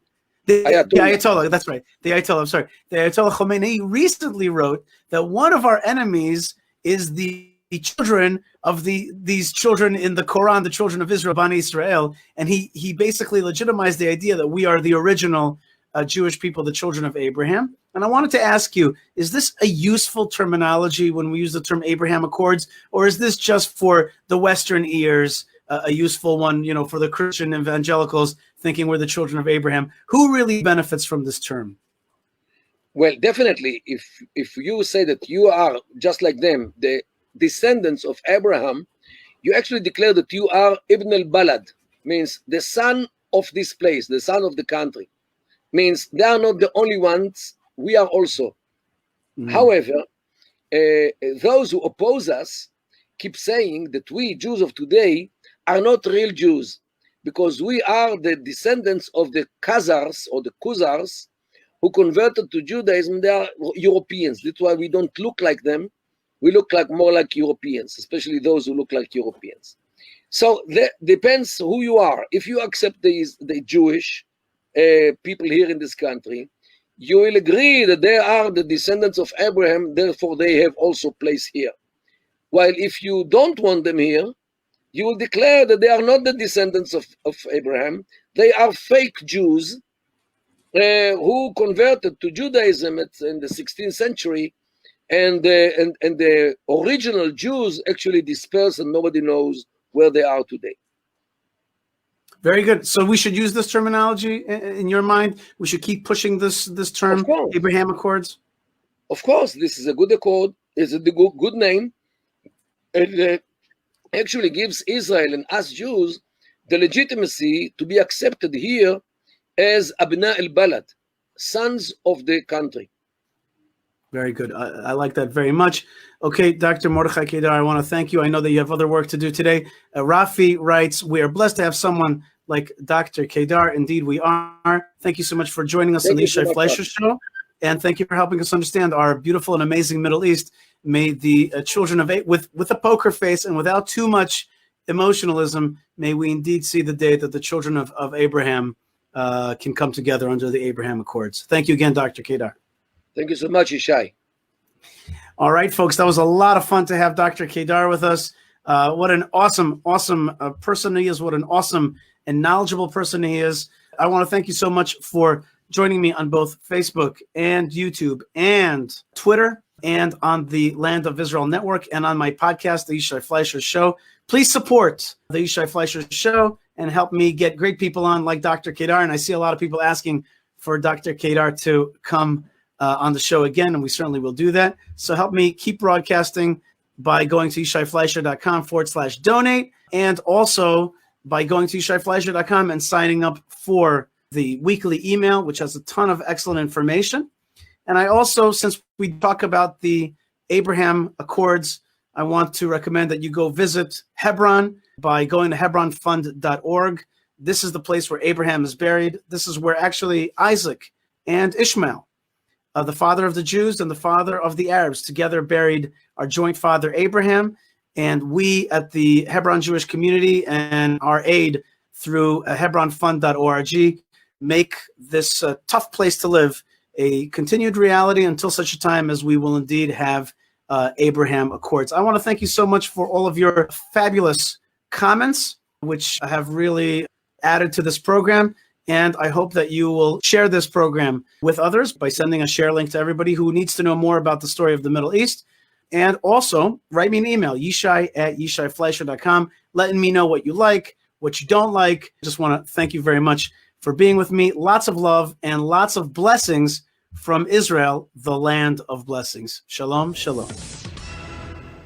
All right, folks, that was Dr. Mordechai Kedar. What an honor and a pleasure to listen to him. And I got so much feedback from this segment. I'd like to hear from you as well. Write me an email, yishai@yishaifleisher.com or yishai@thelandofisrael.com, about your understandings about the Abraham Accords, the UAE, Israel in the region as a Semitic alliance. How do we move forward? And how you're thinking about the American elections, if that's part of your thinking as well, about how that's going to influence Israel in the future, and of course, God's blessings through all of that. Speaking of God's blessings, we are very blessed to have with us an incredible teacher, Rabbi Mike Foyer, Rav Mike, and he joined me actually on Facebook Live, and I'm bringing it to you for the Torah portion of Mishpatim. All right, folks, you are listening to the Yishai Fleisher Show, and we are live here on Facebook, Twitter. What's it called? That Twitter thing? Periscope. That's right. And YouTube all at once. And you are definitely invited to join us right now. And we are also on the Land of Israel Network as the Yishai Fleisher Show podcast. And today we have with us our beloved Rabbi Mike Foyer, star of Torah teaching stage and screen. Shalom, Rabbi Mike. Welcome to the show. Shalom, Yishai. I feel like I just got a promotion or something. Well, I don't know about promotion. Star of stage and screen. I mean. Well, I'll tell you why you get a promotion this week, and that is because I didn't get a chance to be with you last week. Both you and I were on separate beaches in the land of Israel, same state coast, of Israel. different sand. Same coast, different sand, right? And but you were more towards the north. You were in a famous beach that was once even, I think, Phoenician. Yes. That's right. You were on a Phoenician beach and famous for its true blue tchelet creation. Is that right? That is absolutely true. Chovdol. So it's a beautiful, beautiful spot. Okay. And I was in Ashkelon in a more Egyptian, Gazan, Philistine. It's a very famous Philistine city, Ashkelon was. And of course, Samson also went down there. I mean, I don't want to make him look bad, but he killed 30 Philistines there in order to win back the bet that he had with the other 30 Philistines about his riddle, this famous riddle, the Samsonite riddle of what is from food, from the eater comes out food, and from bitter comes the sweet. Right? Is it bitter or more intense comes out something sweet, right?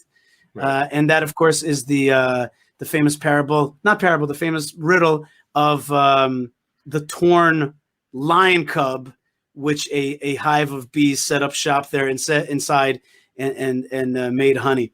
So that was in Ashkelon. So we were both in really ancient places. Tell me something.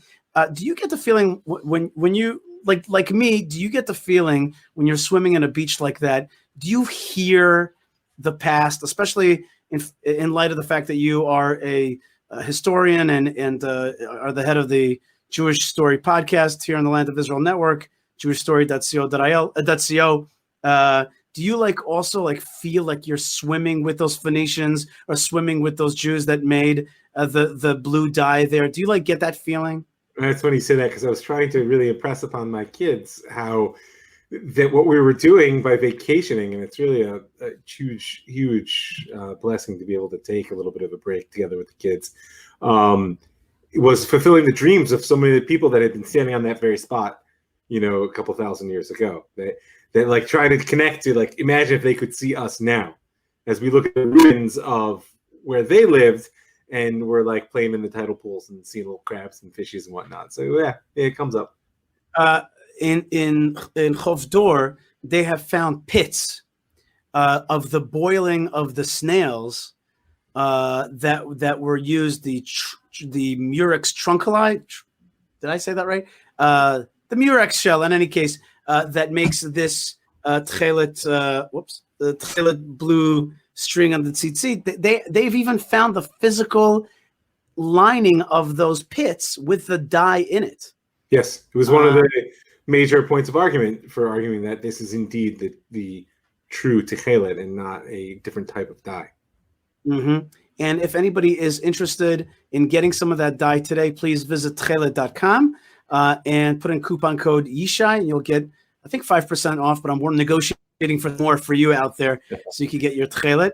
I don't think they still do it. They used to also do tours of Chovdor where you could snorkel and find the Murex sea snails. And it's a lot of fun. It's a lot of fun. And we'll be certainly doing that again when this period of Corona is over. Right now, nobody's coming in or out of the country except a beautiful group of about 10,000 young people who are being let in on condition that they go to a 2-week motel quarantine, and that is the defined spot. Right, defined spot, but a lot of choosing to go to a motel. And this is the effort to bring in the gap year students, whether they be yeshiva or university, the folks that are coming in for the year. And I got to tell you something. I am so emotionally moved by this story because the state of Israel said, well, we got to keep the disease out. We got to keep people out.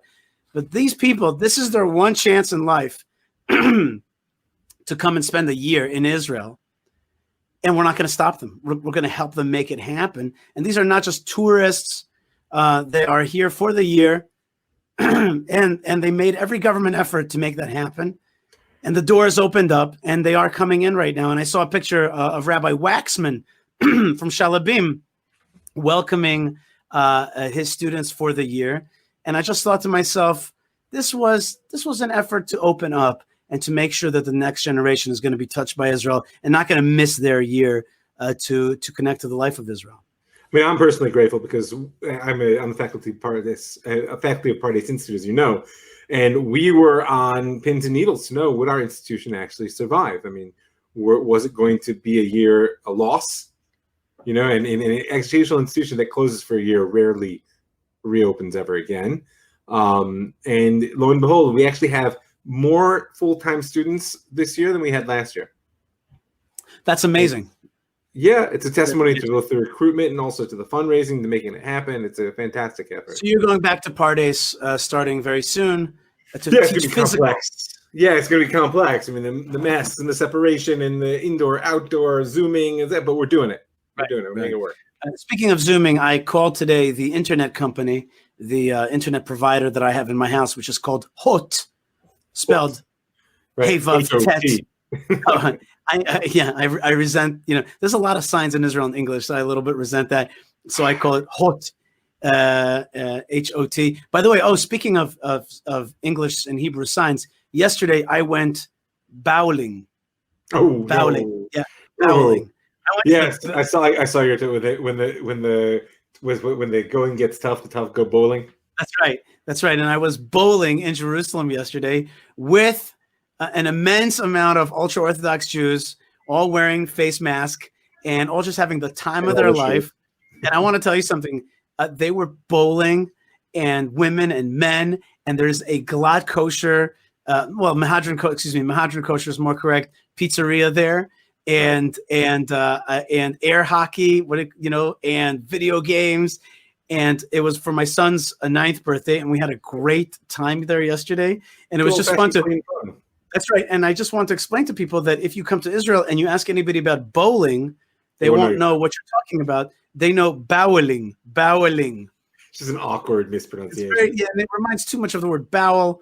But for most people here in Israel, that's not a problem. So I went bowling yesterday in Yerushalayim, and it was just, how could I say, a beautiful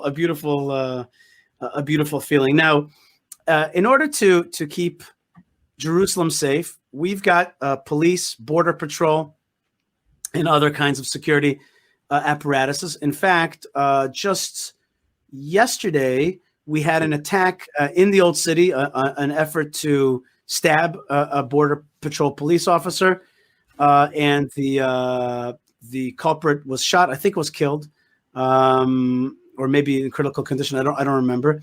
But the bottom, and I don't mean to make light of it in any way, but the bottom line is that we have police, and after such a person is apprehended or shot, we also have a system of law. And in the Old City of Jerusalem, especially, this law is found in the gates of the Old City. The reason I say this is because our Torah portion, which is in the book of Deuteronomy, the book of Dvarim, and is starts chapter 16, verse 18, talks about a very famous phrase: Shoftim v'shotrim, judges and officers, police officers, if you will. That's a modern translation, I guess. Titen lecha, you should put for yourself. B'chol sha'arecha, in all of your gates. Asher Hashem Elokecha noten lach. These gates are not just your gates. They're the gates that God has given you. Very interesting phrase. It didn't have to kind of say that God has given you these gates. It's a blessing to have these gates. Literally a blessing of God.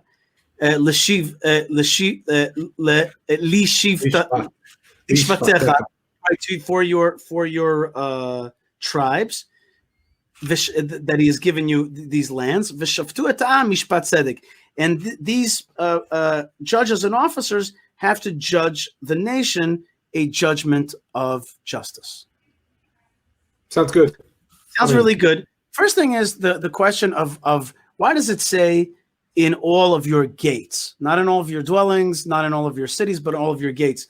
Now, the technical answer is that judgment was done in the gates in the old world, and we have even found in many ancient gates benches that line the gates, and basically, and we even have stories like in the book of Ruth that as people come into the gate, they're told to sit down to see the judgment, to witness the judgment. The judges would sit there. This was an intersection, if you will. But the Hasidic thought adds another level, which is so fabulous. It says you got to put police officers and judges at your gates. Your gates are the gates to the you, and those gates are your eyes, your ears, your mouth.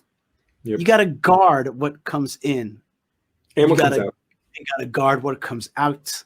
You got to guard what you hear, and you got to guard what you say, and certainly guard what you look at, and also probably guard what you show.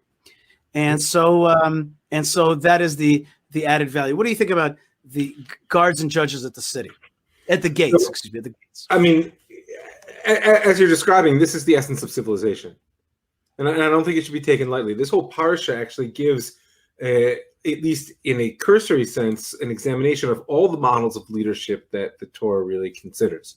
Shoftim v'shotrim, like you said, judges and the officers. We're going to get the priests, the Kohanim. We'll talk about the Navi, the prophet. We're going to, of course, talk about the king, right? So there's in this parsha laying out of what we call civilization, because the base level definition of civilization, at least in my eyes, is the idea that there is a structure within which everyone functions, which at least strives to treat people on the basis of law and not simply sort of naked power and personal interest. Now, of course, there's no perfect system, blah, blah, blah. I'm not going to go into that. And in fact, what's really kind of, there's a very subtle distinction in this pasuk is that we've already seen a command for Shoftim. In fact, judges, we've been seeing commands that there should be judges since Yitro, since the Torah was given to Moshe at Sinai. The Chiddush, the innovation here, is the Shotrim, is the police. And one of the ways to understand this is that all of Devarim, Deuteronomy, the Mishnah Torah, the repetition, is a preparation now that you've been living in the desert for 40 years, you've been learning Torah, it's been great. You're about to meet reality in the land of Israel. Mm-hmm. Mm-hmm. And reality is, of course, in a perfect world, there would only be judges and there wouldn't be police. Today in America, everybody's, not everybody, but there's a certain section of America saying defund the police. Why? Because they see the police as part of the problem. There shouldn't be a need for enforcement. Okay, I'm not going to get into their discourse. But what the reality is that police are a recognition of the imperfect nature of both justice and human behavior.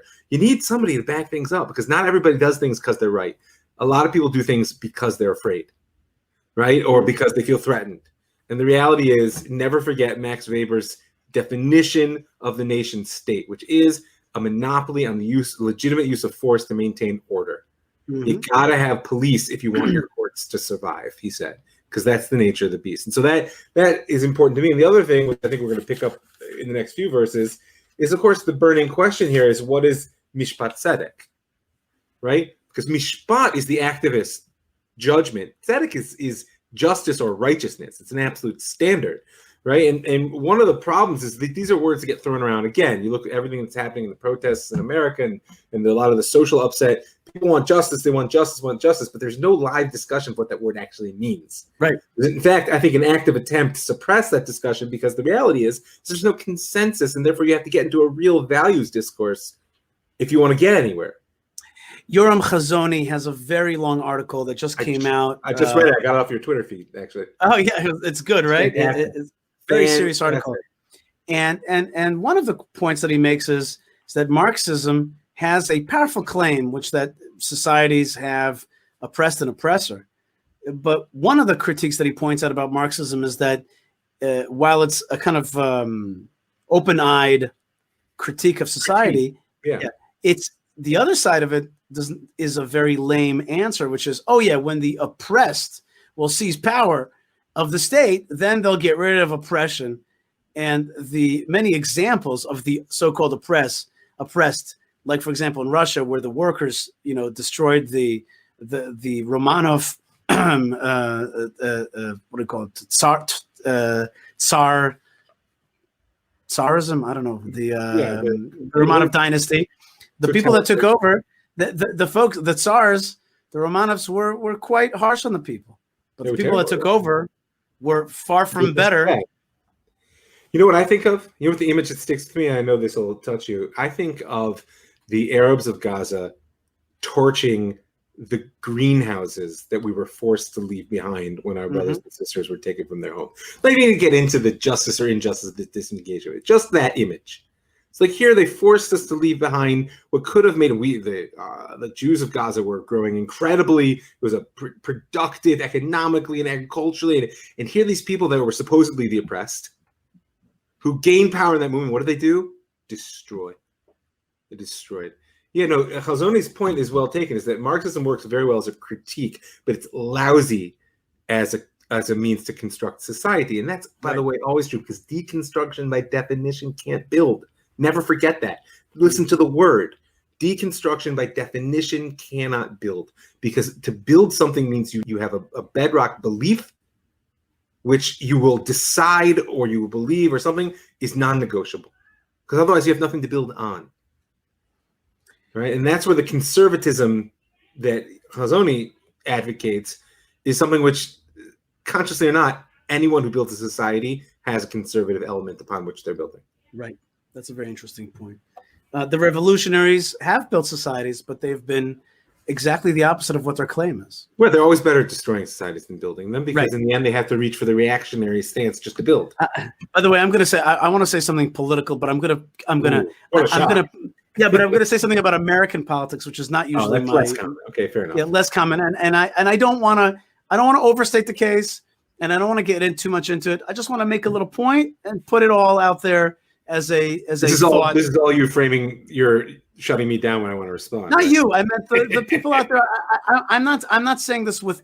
Sometimes you want to say something without too much emphasis, not as emphatic. Yeah. I want to say it, and you can buy it or not buy it, because I myself am not 100% certain of it, but. I've been looking at the American elections that are happening in November, and I'm looking at the Democrats and what they're offering for president and vice president. And what I've written a few times on Twitter, and I see that people don't really want to kind of buy into it, is I don't think that the Democrats are playing to win. It just doesn't look to me like they want to win. They put up this guy. I'm not now taking a partisan side personally. I'm not. That guy, Joe Biden, he doesn't seem like a great candidate. He seems like he's not 100% well. He's certainly not making coherent phrases, or he makes a lot of mistakes. He doesn't sound like a great and certainly not charismatic leader. And he sounds, senile, and many people have pointed that out. And Kamala Harris, for good and for bad, she's a very interesting and smart lady, but has not polled well in the past in likability in the Democratic in the, what do you call them, the primaries. And I think to myself, wait a minute, you just put up two people that are not like awesome stars to win and to beat the incumbent President Trump. And I thought to myself, well, maybe it's just incompetence, or just, or maybe it's just it didn't work out, or maybe they don't want to win. Maybe some elements in that party want another 4 years of Trump so that they could protest, do BLM, do more deconstruction rather than construction, and then swoop in after 4 more years of this out and out battle, this battle that's in the media but in the streets as well. Sure. And then take over. But right now, to offer up a real change and to actually have to take the reins and responsibility, maybe somebody there doesn't want that, so they want to throw the fight. They want to feign it. Now, do I know this for a fact? Far from it. It's just a thought. And I don't mean this as a partisan person. I mean this just like as somebody looking at the situation, right, looking from the outside in. But that's what it looks to me like. It doesn't look like they really want to win. That's the point. Like and not only that, there were other candidates that were more exciting and could have been more exciting. Like a Michelle Obama as VP would have maybe taken the cake. Yeah, and I hear what you're saying. Okay, thought. Yeah. Let's end parentheses there. Let's go to something. But speaking of America, New York, in my law school in New York, Cardozo Law, in downtown Manhattan, there was a slogan. The slogan was, the mission statement was right from chapter 16, verse 20. Tzedek, tzedek tirdof. That was the motto of the school. Tzedek, tzedek tirdof. Justice, justice shall you pursue. Leman tichya. This part they didn't add into it. This is the part that always gets chopped. Right. So that you shall live. The social justice world loves this first three words of this pasuk. The rest they kind of whoopsie. Right. That's right. So it says leman tichya, so that you shall live. V'yarashta et haaretz, and you shall inherit the land. But maybe they could see it more generally, the land of earth. If you pursue justice, you can definitely see this generally because there is a direct connection here. I mean, there's two things to remember. First of all, absolute justice is always a pursuit; it is never an achievement. And this is the danger of the sort of utopian element in Marxist thought, like you were speaking about before. I mean, like the critique of society and the application of sometimes even harsh justice is very important, but it's always a process, never a product. You will never achieve tzedek, right? But the constant pursuit of it is what roots you in the land, meaning in the reality of embodied life. You want to continue, want to live and thrive as a society, then you have to make justice your constant pursuit. And I personally think that, forget America, this needs to become front and center within our society right now. There's just too much of a presence of corruption and interests within our government and within even just the social discourse. I wouldn't say that we're rotten to the core, God forbid, but the rot is too present. And I just would like to see it, leaving aside again, for right now at least, the substance of what that justice is. I think it could be expressed in many ways, but just even as an aspiration. So a word that you've said a few times here, and it's interesting, even within your language, I see utopianism as a utopian justice or a yearning for utopia. And also a pragmatic, this worldly, like pursue a utopian vision, but understand it in a real world. A little bit reminds me of that famous Greenpeace slogan, one of the best slogans ever, which is think globally, act locally. Sure. And this is like think messianically, act temporally, or something like that, Absolutely. Yeah. Do you realize that encapsulates the sort of divine genius of Torah? Because it is a way in which one can live a gritty, earthy life. I mean, I'm working with a couple of chatanim, a couple of young men who are looking to get married, and we're learning the detailed halachot of the most intimate parts of married life. Why? In order that they can build a vessel of marriage, which is an ideal that they're envisioning. And I want to pause here for a second and explain to people. In Judaism, before you get married, you basically take a class with a mentor. Women with women, men with men, and they talk about life, married life, in terms of halakha, in terms of Jewish law, and also advice, and also about intimacy and the laws of Jewish intimacy. And we talk about it so that we get a handle on these things, and again, come to it from a conservative, or shall we say, tradition, and from the word tradition, a tradition of how to move forward in life, a wisdom, a combined wisdom, a historical wisdom. Yeah, and my specific point is that there are two primary values in my learning and what I've been taught that these laws embody, and they are sanctity and natural desire. The problem is, without guidance and behavior, how are you ever supposed to make those things real in your life? Because those are ideals to pursue, they're things to dream about, but the beauty of the genius, the divine genius of Torah, is you get actual grounded instructions. Sanctity is important to you. Here's how you build it into your life. Natural desire is the right thing, and with the proper outlets, here's how you build it into life. Here's how you balance the two. Here's how you have a discussion and a conversation, and it's just always fantastic to me. And it's such an important thing to remember, that the key word is tirdof.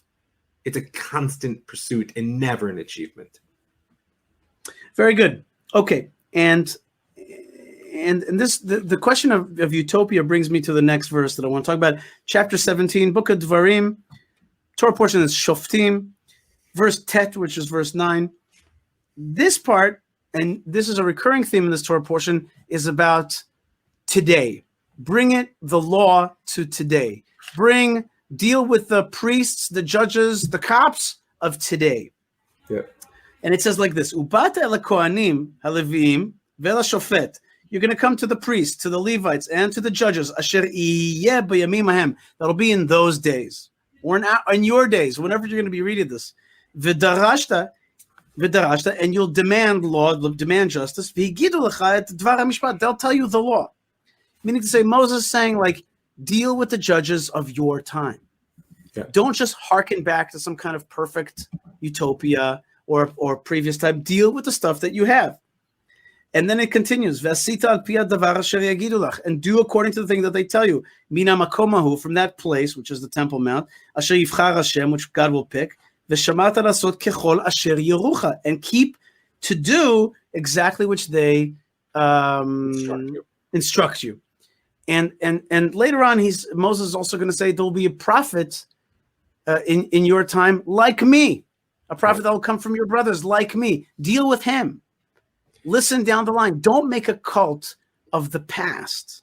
Yeah, no, which is funny, right? Because we call this Torah the Torah of Moshe, right? And we're very into the past, and we're always living. What's that? Sure. We're quite committed to it, right? We're quite. But then he says, yeah, but watch out. And we have a concept called halacha kibatrai, which means the halacha as it's brought down to you. Well, no, it literally means halacha is like the later authorities. Which is the later authorities, which is basically like read the halachic law, but then ask the rabbi of the time, because there may be something called the internet, and things will be different, or electricity, or an aeroplane. Yeah, a microwave. For example, the halacha that you're allowed to fly in an airplane on Shabbos as long as you put your seatbelt on, because that way you're wearing the airplane. Come on, that was a joke. That was a joke, everybody. Joke. That was an inside baseball joke. Yeah, it was an inside baseball joke. But the key here is, and Rashi I think says it so beautifully. He says, "Afilo enu kashar shoftim shiyu lefanav, tatzarich lishmo lo en lecha ela shofet shebeyamecha." He says, okay, why did the pasuk say the asher b'yamim haim, who's in those days? Because you know what? He may not be Moses. He may not be Shmuel. He may not be Rabbi Yochanan ben Zakkai or Rav Moshe Feinstein. You know who he is? You got to live in the world you actually live in. It's not just what you're saying, which is that the world keeps changing, and the reason that we have Torah Shabbal Peh, the oral Torahs, it's the constant application of an unchanging written Torah to an evolving world. But you're going to remember that. That's a given in the Torah, that you're going to be constantly moving in a changing world. But it's also just reality, like you said. Listen, you don't think it could have been better, so work on that. Meanwhile, this is what you got. Deal with reality. Don't get nostalgic and think woulda, coulda, shoulda was better than when.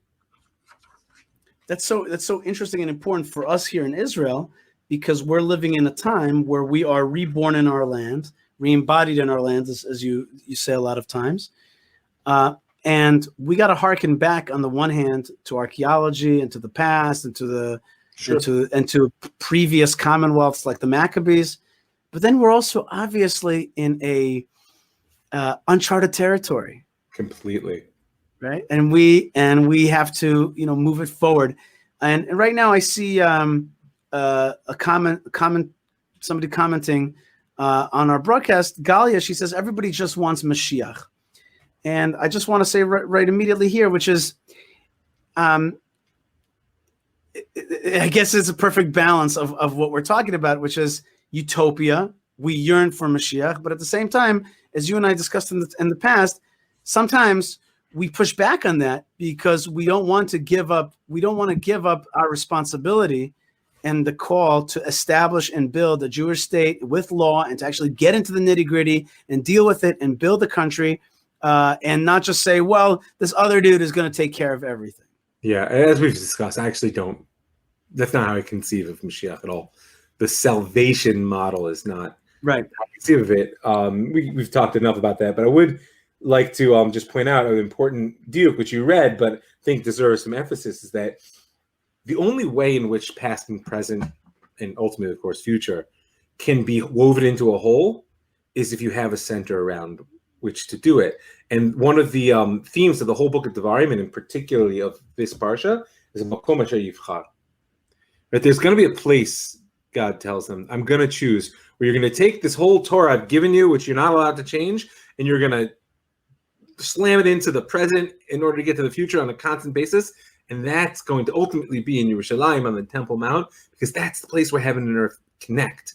And in one of the reasons that we are, in many ways, as a people, somewhat stuck, both in our halachic system and in our ability to adjudicate, because it's true halacha kibat try that the general principle is that the law follows the latter authorities, but we also are, to a certain degree, lack the structures to do this hora'ah. I mean, in the pasuk it says that kol asher yorucha is a very important type of instruction. In fact, most linguists believe that is the root meaning of the word Torah. Torah comes from the same word as yoreh. It's a practical instruction. But the ability to actually do instruction on that level ended for us in the 6th century. And since then, it has not been halacha kibat try. And what we're looking for is, it's the reason that the Sanhedrin, the High Court, sits on the Temple Mount, because that's the place where past meets present in order to create a viable future. So I just think it's important that reference is here in the verse.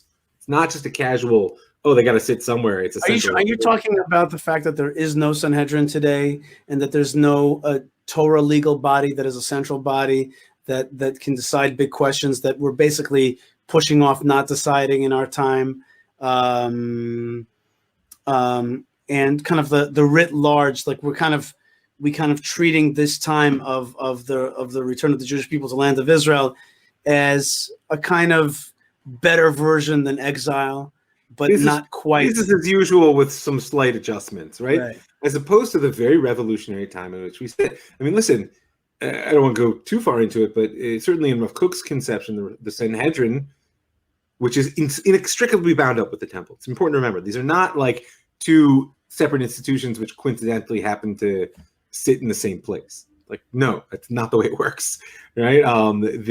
But Rav Kook speaks about how, like, all the questions that really plague us today, whether what plagues you is questions of gender and sexuality, or whether what plagues you is questions of relationship between Jew and non-Jew, or whatever it may be, all those questions will be in the power of the Sanhedrin to adjudicate on the level of Moshe Torah Sinai. Mm-hmm. That's a powerful, powerful way to actually bring ourselves into the present in order to shape the future. Yeah, and I want to tell you that I've been learning a booklet called L'Shichnoti Dreshu, which is about going up to the Temple Mount. And then I saw two rabbis really calling for one thing, which was, God bless you, which is Rabbi Tukachinsky, a gadol in our time, and also Rabbi Mordechai Eliyahu. They are not yet calling for a Sanhedrin on the Temple Mount and all that, but they did ask both of them for a mechanical, technical, but very important step, which is to create a house of prayer on the Temple Mount. They said, let's start there. Praying on the Temple Mount is a commandment. Disgrace to our people and our nation state. There is no such thing. Right. That's my opinion. Right. But you know what? I thought to myself, this is actually doable. It's actually doable. This is doable within the reality right now. The South. All you would need is a small group of committed people who simply wouldn't give up on it. Right. Okay. Now, we talked about worship of the past, which is dangerous, but there's also a danger in the worship of the future, or a need to find out the future. There's two kinds of utopias, really. There's the utopia that you look to the past. There's the utopia that you look to the future. But then there's something, maybe it's not exactly utopia, but it's a need to know the future, which is necromancy and other kinds of fortune-telling. Right, which, anxiety-driven living. Right. And God detests, he says, that mode. He says that the nations that were in the land before that, they dealt a lot with it. By the way, I didn't get a chance to visit it, but I'm hoping to visit the Museum of Philistine Culture in Ashdod. And it's really there with tons and tons of stuff. I'm really looking forward to seeing that. But in any case, they certainly dealt with necromancy and other things like that.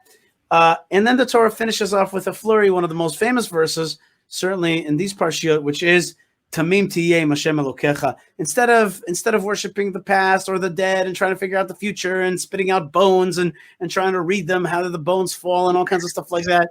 Yeah, or slaughtering a goat and seeing if its innards were nice. Right, and shells. Forget that. God says, Tamim tiyeh Hashem Elokecha, be whole with Hashem your God. Baal Shem Tov says, Tamim, if you're whole, tiyeh Hashem Elokecha, you will be with Hashem your God. Rashi says, walk with him with simplicity and look to him. don't try to figure out the future.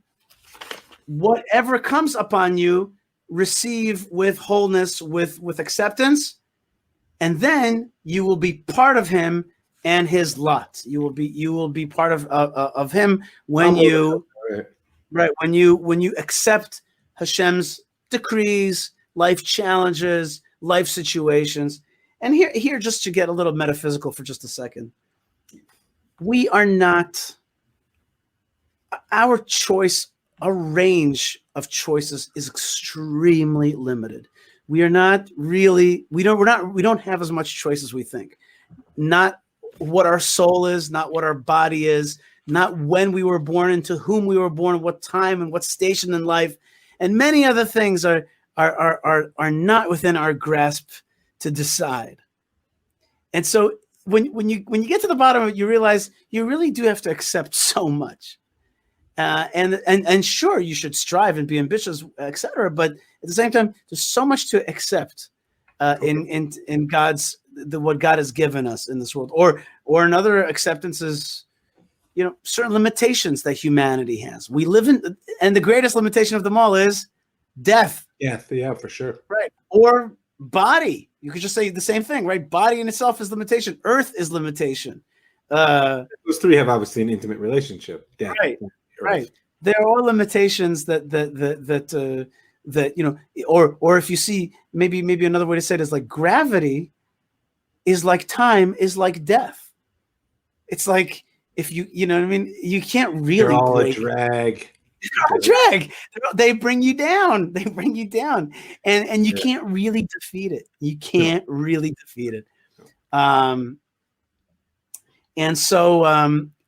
God says, with all that, I tell you in the Torah, accept God's leadership, his decrees, with wholeness, with acceptance, with love, with appreciation, with understanding that it's his world, as in Shawshank Redemption, it's your world, boss. Sometimes you got to say to God, it's your world, boss. Yeah, I mean, it's Mimut. There's a simplicity. It's like, don't tie yourself in knots over this. Don't try to come up with sophisticated explanations. Okay, maybe there's a place for that, but the bottom line, it's not going to serve you. Right, but still, though, ironically and beautifully, hitalech lefanai, walk before me. Well, that's what I was saying. It's not here. It's about Abraham. The original statement, exactly. Right. I wanted to go back to that. Is that level of tmimut, which Rashi hints at in this verse, in his comment there, that level of tmimut isn't just a passive acceptance of thy will be done, religious fatalism. What happens is when you're able to receive what comes to you as an invitation from God, you become the place in which the divine will unfolds forward. That's why Abraham, you're out in front of me, Abraham. And Abraham says to God, where are we going? God says back, I don't know. Where are we going? It's the same way in your own life. God's sending you all these things. You might think that your job is to just be passive. And no, your job is to receive them as from God and act upon that premise. Right. And also Chazal tell us, our sages tell us, like in the path that a person wants to go, they take him. The global energies, the path will take him the way he wants to go. Life is not an arbitrary string of events, and whether you want to take the sort of a priori stance, like you were pointing out, that God is sending you the things that will take you where you want to go, or where you want to take, say, the stance, the more postmodern stance, say that Rav Kook says that what human consciousness is the capacity to string together the events of life into what I would call a meaningful narrative. Either way you look at it, it means that very delicate balance, which we call tmimut, of being able to receive what is and yet not become completely passive in the face of it, is the key to living a life of avoda, divine service. It's not an easy thing we're discussing. There is a dichotomy here. Yeah. There is a dichotomy, because on the one hand we said accept, on the other hand lead. Yeah, it's not a passivity. And the question is what does active acceptance look like? And I would say that the word that always helps me is I try to look at the things that happen in my life as an invitation. Instead of saying, why did this happen to me? It's what can I make of this? Mm-hmm. Each thing that happens is a question to you. What does this mean? What does this mean? That's right. It's an invitation to therefore develop its meaning. Yesterday I went to the bowling alley, and then when we came back home, and please, people don't misunderstand. This is not a family of bowlers. I'm not a bowler, and with the shoes and the whole the shirt and whatnot. No, I don't have a shirt and I don't have the shoes. And we were using the bumpers. The bumpers were out. There was no what do you call those gutters? There was no gutters. Okay, come on. It was kids. It was a 5-year-old, four 9-year-olds, and a 12-year-old, and the parents, and we lost big time. I was by far the fastest bowler, but no matter how fast I bowled, I hit less pins altogether down than people who bounced. And when we came home, it was very, very loud there. It was very, very, very loud. For a person like me, I have to have headphones, and I cannot deal with that kind of noise. But the reason I say this is when we came home, I was like, oh, bummer, we didn't say a Dvar Torah. Mm-hmm. And maybe I forgot because of the noise and the action and the eye stuff. But it's easy to forget to mention God, to bring him in. It's easy to be living in the moment and kind of forget the thing about God is he's oftentimes invisible. And you can, given the wrong kind of environment, totally just kind of forget it. Okay, so I made up for it when we came home. Another thing is we have a commandment when we're on the path to also talk divrei Torah. We in our family we try very hard to fulfill that. Like if we're in the cart, you have to say a Dvar Torah. That's like an important thing because the Torah tells us when you're on the pathway. But it's easy to forget sometimes on the road. Sure, it's easy to forget God, and to bring him in is a big mitzvah. Okay, so we talked about not present worship, not past worship, but to draw from the past, to look to yearn for the future and to lead towards the future. You make your actions matter in the present. Right. And now let's talk about the circle. The circle is found in the verse, chapter 20, verse 21, kind of famous. Lo techos einecha, do not avert your eyes when somebody does a bad thing. Nefesh benefesh, soul for a soul, ayin b'ayin, an eye for an eye, shen b'shen, tooth for a tooth, yad b'yad, a hand for a hand, regel b'ragel, a foot for a foot. What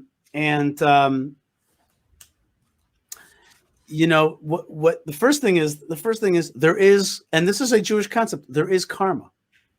There is karma in this. Yeah, I really deeply dislike. You don't like that terms? No, I mean cultural appropriation.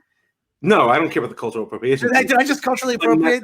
To reach. I'm sorry. To another culture in order to explain concepts which originate in our own. Which is what you mean is that there's justice. But I mean a justice of some kind of karmic nature, meaning to say justice in the sense that one's actions create a reality which responds, that we live in a responsive creation, which is a general principle of Torah, which, by the way, in a fascinating sense, the physicists now in the 21st century are starting to come around. We're talking about the butterfly effect. It's not just that. The nature of where quantum physics is headed in terms of the role that consciousness plays in the physical substance of creation. I don't go too far with this, but it's the general model of understanding the relationship between your consciousness and creation used to be, my consciousness is basically a computer. Let's think of it as, it's called the computer model. It's mapping the world around me, but it's not affecting it. The only way I can affect the world is through my actions, right? Whereas already in the early 20th century, there was a dawning awareness amongst physicists that actually my very observation of the world begins to change it. Right. To the point where we're now coming along much, much further beyond the sort of theoretical, what's called the Heisenberg uncertainty principle, much further down the line in quantum physics and understanding that to some degree we create the world through our interaction with it. Just the assumption of the Torah, which is why Tamim Tiyai Meshem Elokecha is so important. Like, because the reality is, so we didn't get into it, but there's a big question. It's like, why is the Torah so head up about these necromancing sorcerer, wizard, magician guys? I mean, that's all nonsense, right? It's not real, right? So one answer, like the Rambam says, no, it's not real, but you should still be careful of the shtuyot because everybody thinks it's real. The Ramban says, no. Like the way that God created the world is such that you believe in these evil powers and you give them reality. You live in the world which you choose. And that's part of the expression is eye for an eye, like you're saying. That's why I don't like the term karma. We lack a good term. Karma's got a good. Also, I have to admit that I don't actually have a deep understanding of what karma is. I know the way it gets used in popular Western culture. But I think the Rashi on karma is what goes around comes around. Yeah, but that's my point. That's how it's used in Western culture discourse. I don't know if that's actually what it means. All right. I don't like in general. I think it's a discredit to Torah when we reach for concepts from other cultures to articulate. All right, actually, maybe I'll counter that and say sometimes there is a wisdom in another culture that when you look through that prism, you're like, oh, I get that better now. For me, as I've said many times on the show, concepts like I'll give you just a few. Sometimes and of course, don't take it out of context, people. But sometimes I say. When I look at Shmuel Hanavi, the tomb of Samuel the prophet above Yerushalayim, I say, if I had to borrow a term, I would call him the quote-unquote patron saint of Jerusalem, right? Because he's like looking over and he yearned for this Jerusalem and helped David find it. And there he is, and he's looking down upon him, and his tomb was liberated on the 28th of ER. That's one example. Another example is sometimes I explain to people what the Jewish community of Hebron is about. So I say, well, in another culture, we would be called the Knights of the Machpelah, the protectors of the Machpelah. That's what we'd be called, the Knights of the Machpelah. And so people are like, oh, yeah, I get it now. I get it, So sometimes cultural things like help us understand even our deeper, more foundational, sometimes they've developed the lingo for us. I hear it. I'm still a little bit of a cultural absolutist. I don't like it. No, it's just a one cultural. What do you call it? That thing. Anyway, okay. Let's go on. We have a few minutes left. A big part of this Torah portion is dedicated to war. What is it good for? I mean, I can name several things, but the Torah portion at the end. After helping you think about how to establish a society at home where shall we say the many wars that people have within a society are to be judged. When you do a bad action to another person, it's a little war. When you kill somebody inadvertently with negligence, it's a kind of war. You were rough. You didn't play safe, and you were violent. Maybe without malice, but you were violent towards another, and so. Mankind needs justice in order to straighten out the roughness of inner societal war. Now the Torah portion will say, okay, let's now talk about actual war with the other, that you're having actual declared war. And it says in chapter 20, verse 1, Ki tetzeh milchama lo ovecha. It's a very famous verse because it was a song during the Gush Katif period. Ki tetzeh milchama lo ovecha, right? So if you go out to war upon your enemy, Rashi says, be careful to recognize that your enemy is your enemy. Don't try to think that your enemy is your friend. Know when to make war, know when to make peace. And he says, and you saw horses, chariots, a nation that's bigger than you. Do not fear them, because Hashem your God is with you. He's taking you out of Egypt, i.e., hearken back to the past when you defeated a much superior army. And then later on, it talks about the priest of war, the priest who is anointed for war, which is such a cool thing. By the way, my mother describes a real life Kohen Mashuach Milchama. She describes that Rav Goren, she remembers how Rav Goren was standing during the Yom Kippur War on the bridge to the Galil called the Gesher Bnot Yaakov, and was waving on the troops. Literally, a man standing there, waving on this rabbi man, standing and waving on the troops and giving them strength. And if people, by the way, don't understand the context there, that was a point at which many of the generals of Israel felt that the country was about to fall. The Gesher Bnot Yaakov was the last line of defense to prevent the Syrian army from pouring off the Golan and straight across the northern part of the country to Haifa. Do you have a show at jewishstory.co about the Yom Kippur War? Not yet. I haven't gotten there yet. We will this coming season, which please God, I'm going to start recording tomorrow. Is going to go from 1967 to 1978. Mm-hmm. And that's found at it's coincidentally jewishstory.co and also on the Land of Israel network, thelandofisrael.com. So and you can always check me on Facebook. That's right.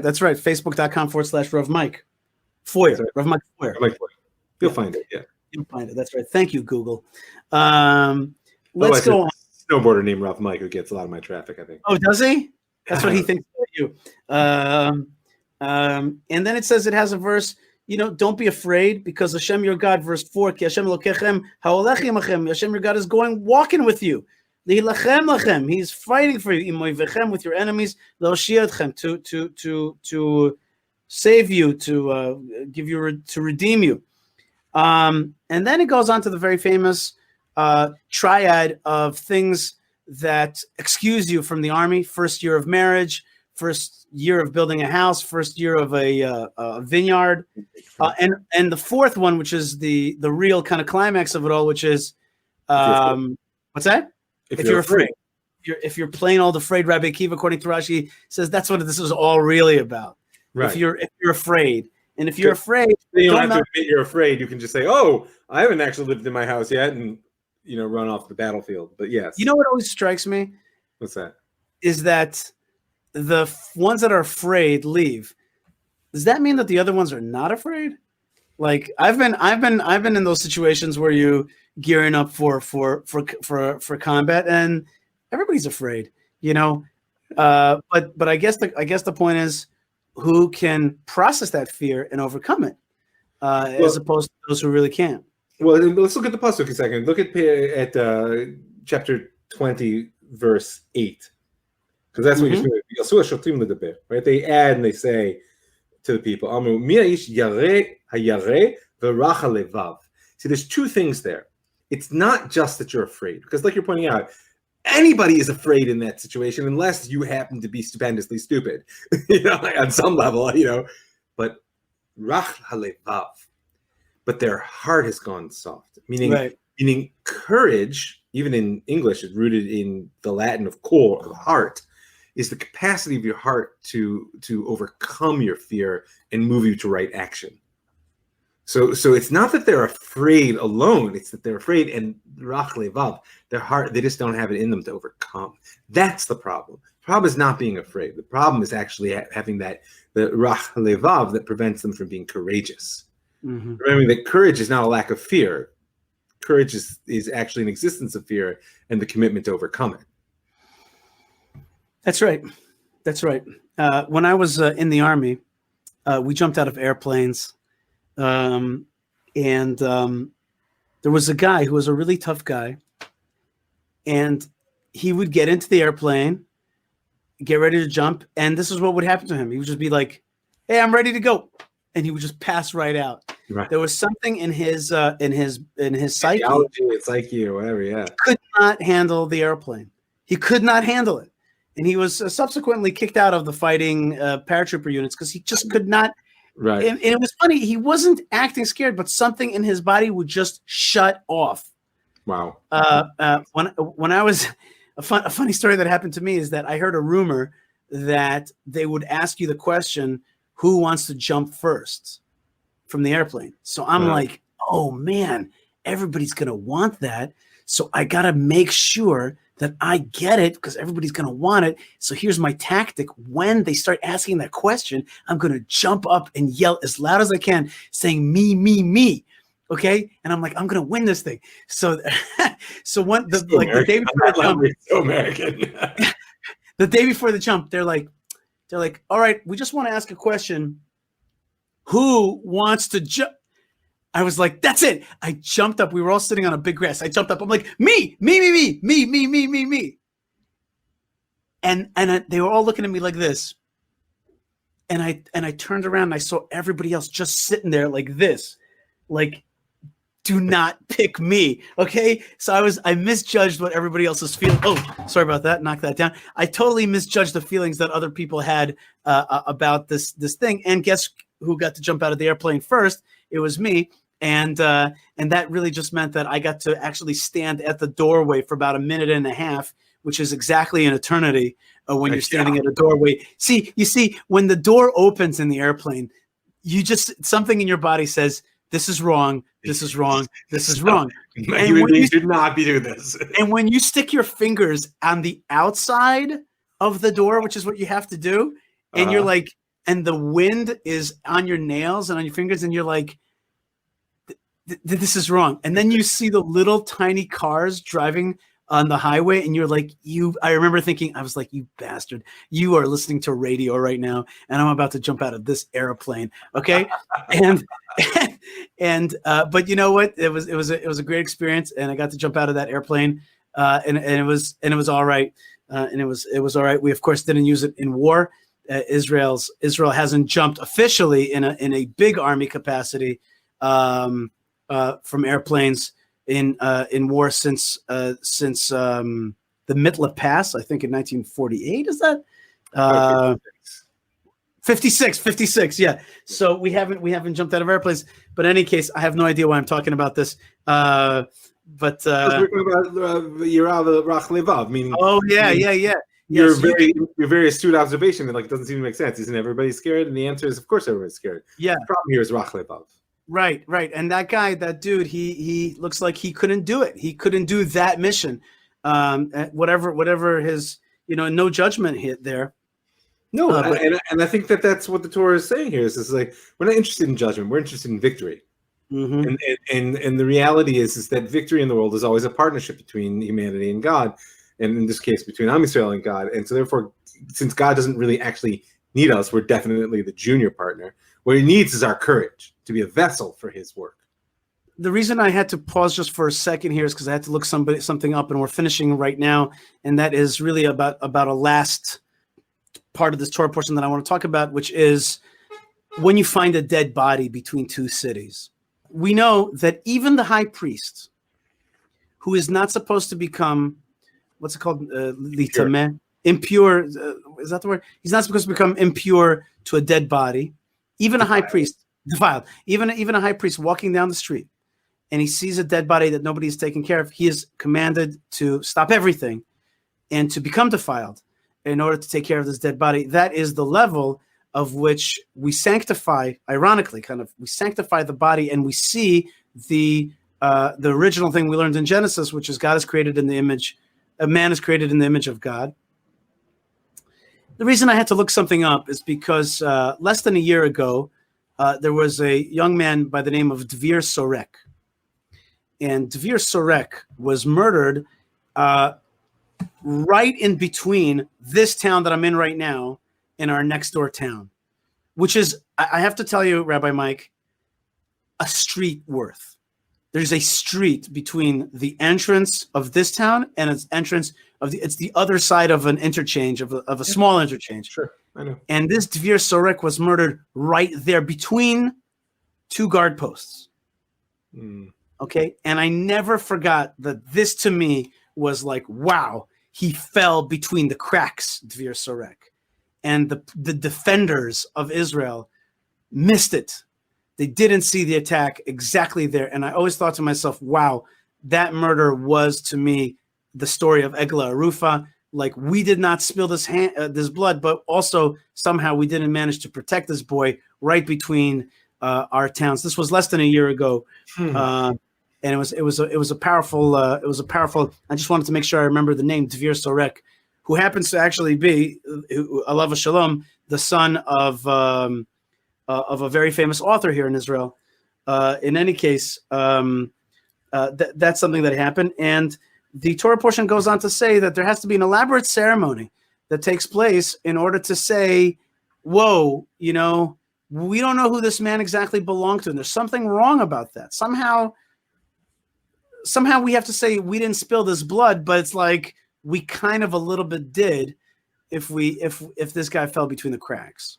Yeah, in many ways, it's one of the most all-embracing moral statements of the Torah, which is that you can't divest yourself of responsibility.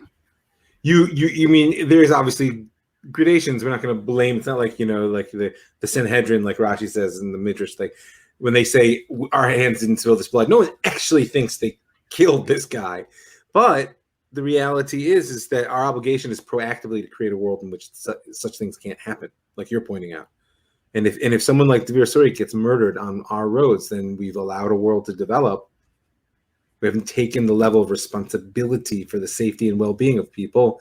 Then yeah, on some level we are responsible. Mm-hmm. Rabbi Mike Foyer, the Torah portion is called Shoftim. There's a lot of laws in this Torah portion. It's about society. It's about how to build society, how to keep evil at bay.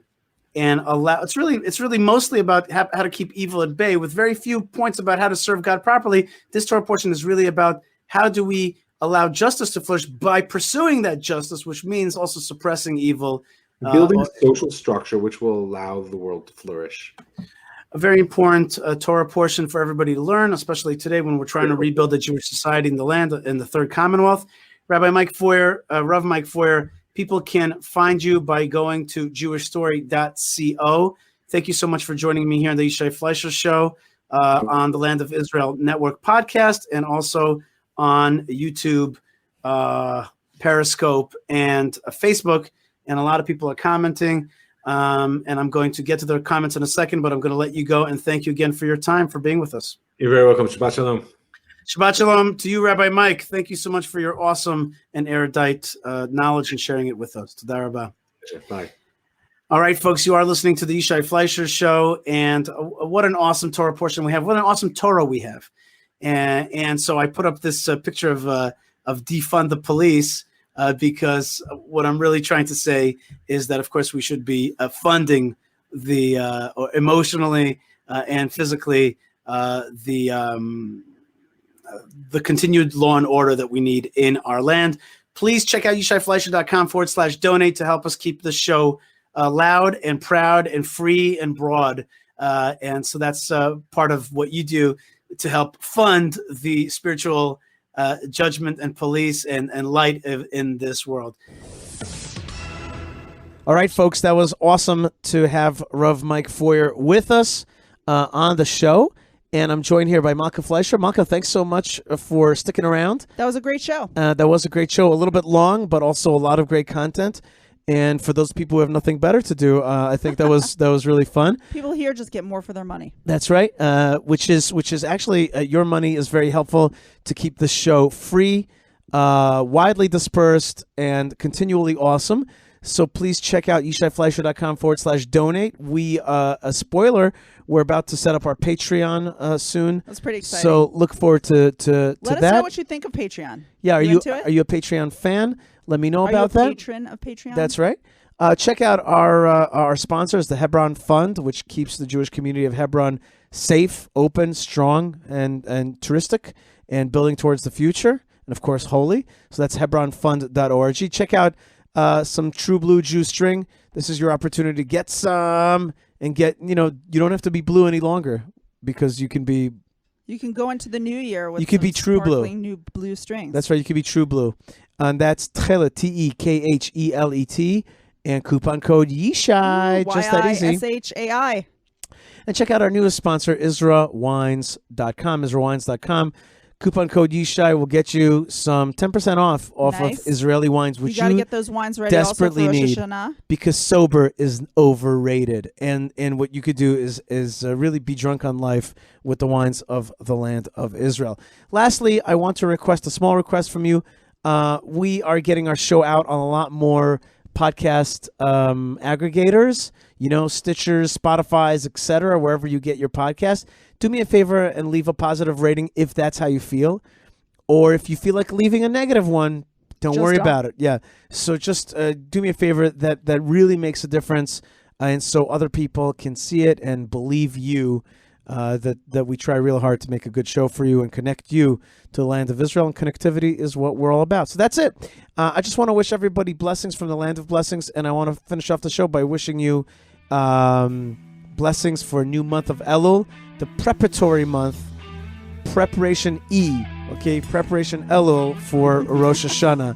So get started on preparing for the high holidays.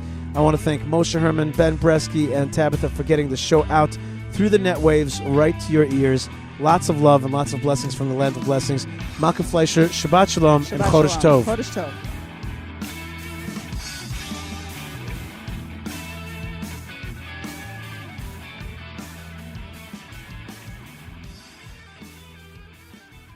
This week on the Land of Israel Fellowship, what does it mean to love thy fellow as thyself? They're training us to think of the world in a new way, fundamentally different than every other pagan at that time. To hold God and man in one thought and at one time. Love your fellow as yourself. That is the most famous quote in the Bible. Secular people know it, Muslims know it, Christians know it, Hindus know it, Buddhists know it, but the vast majority of people don't know the end of the verse. And the ending of the verse makes the command so much deeper. And you shall love your neighbor like yourself. I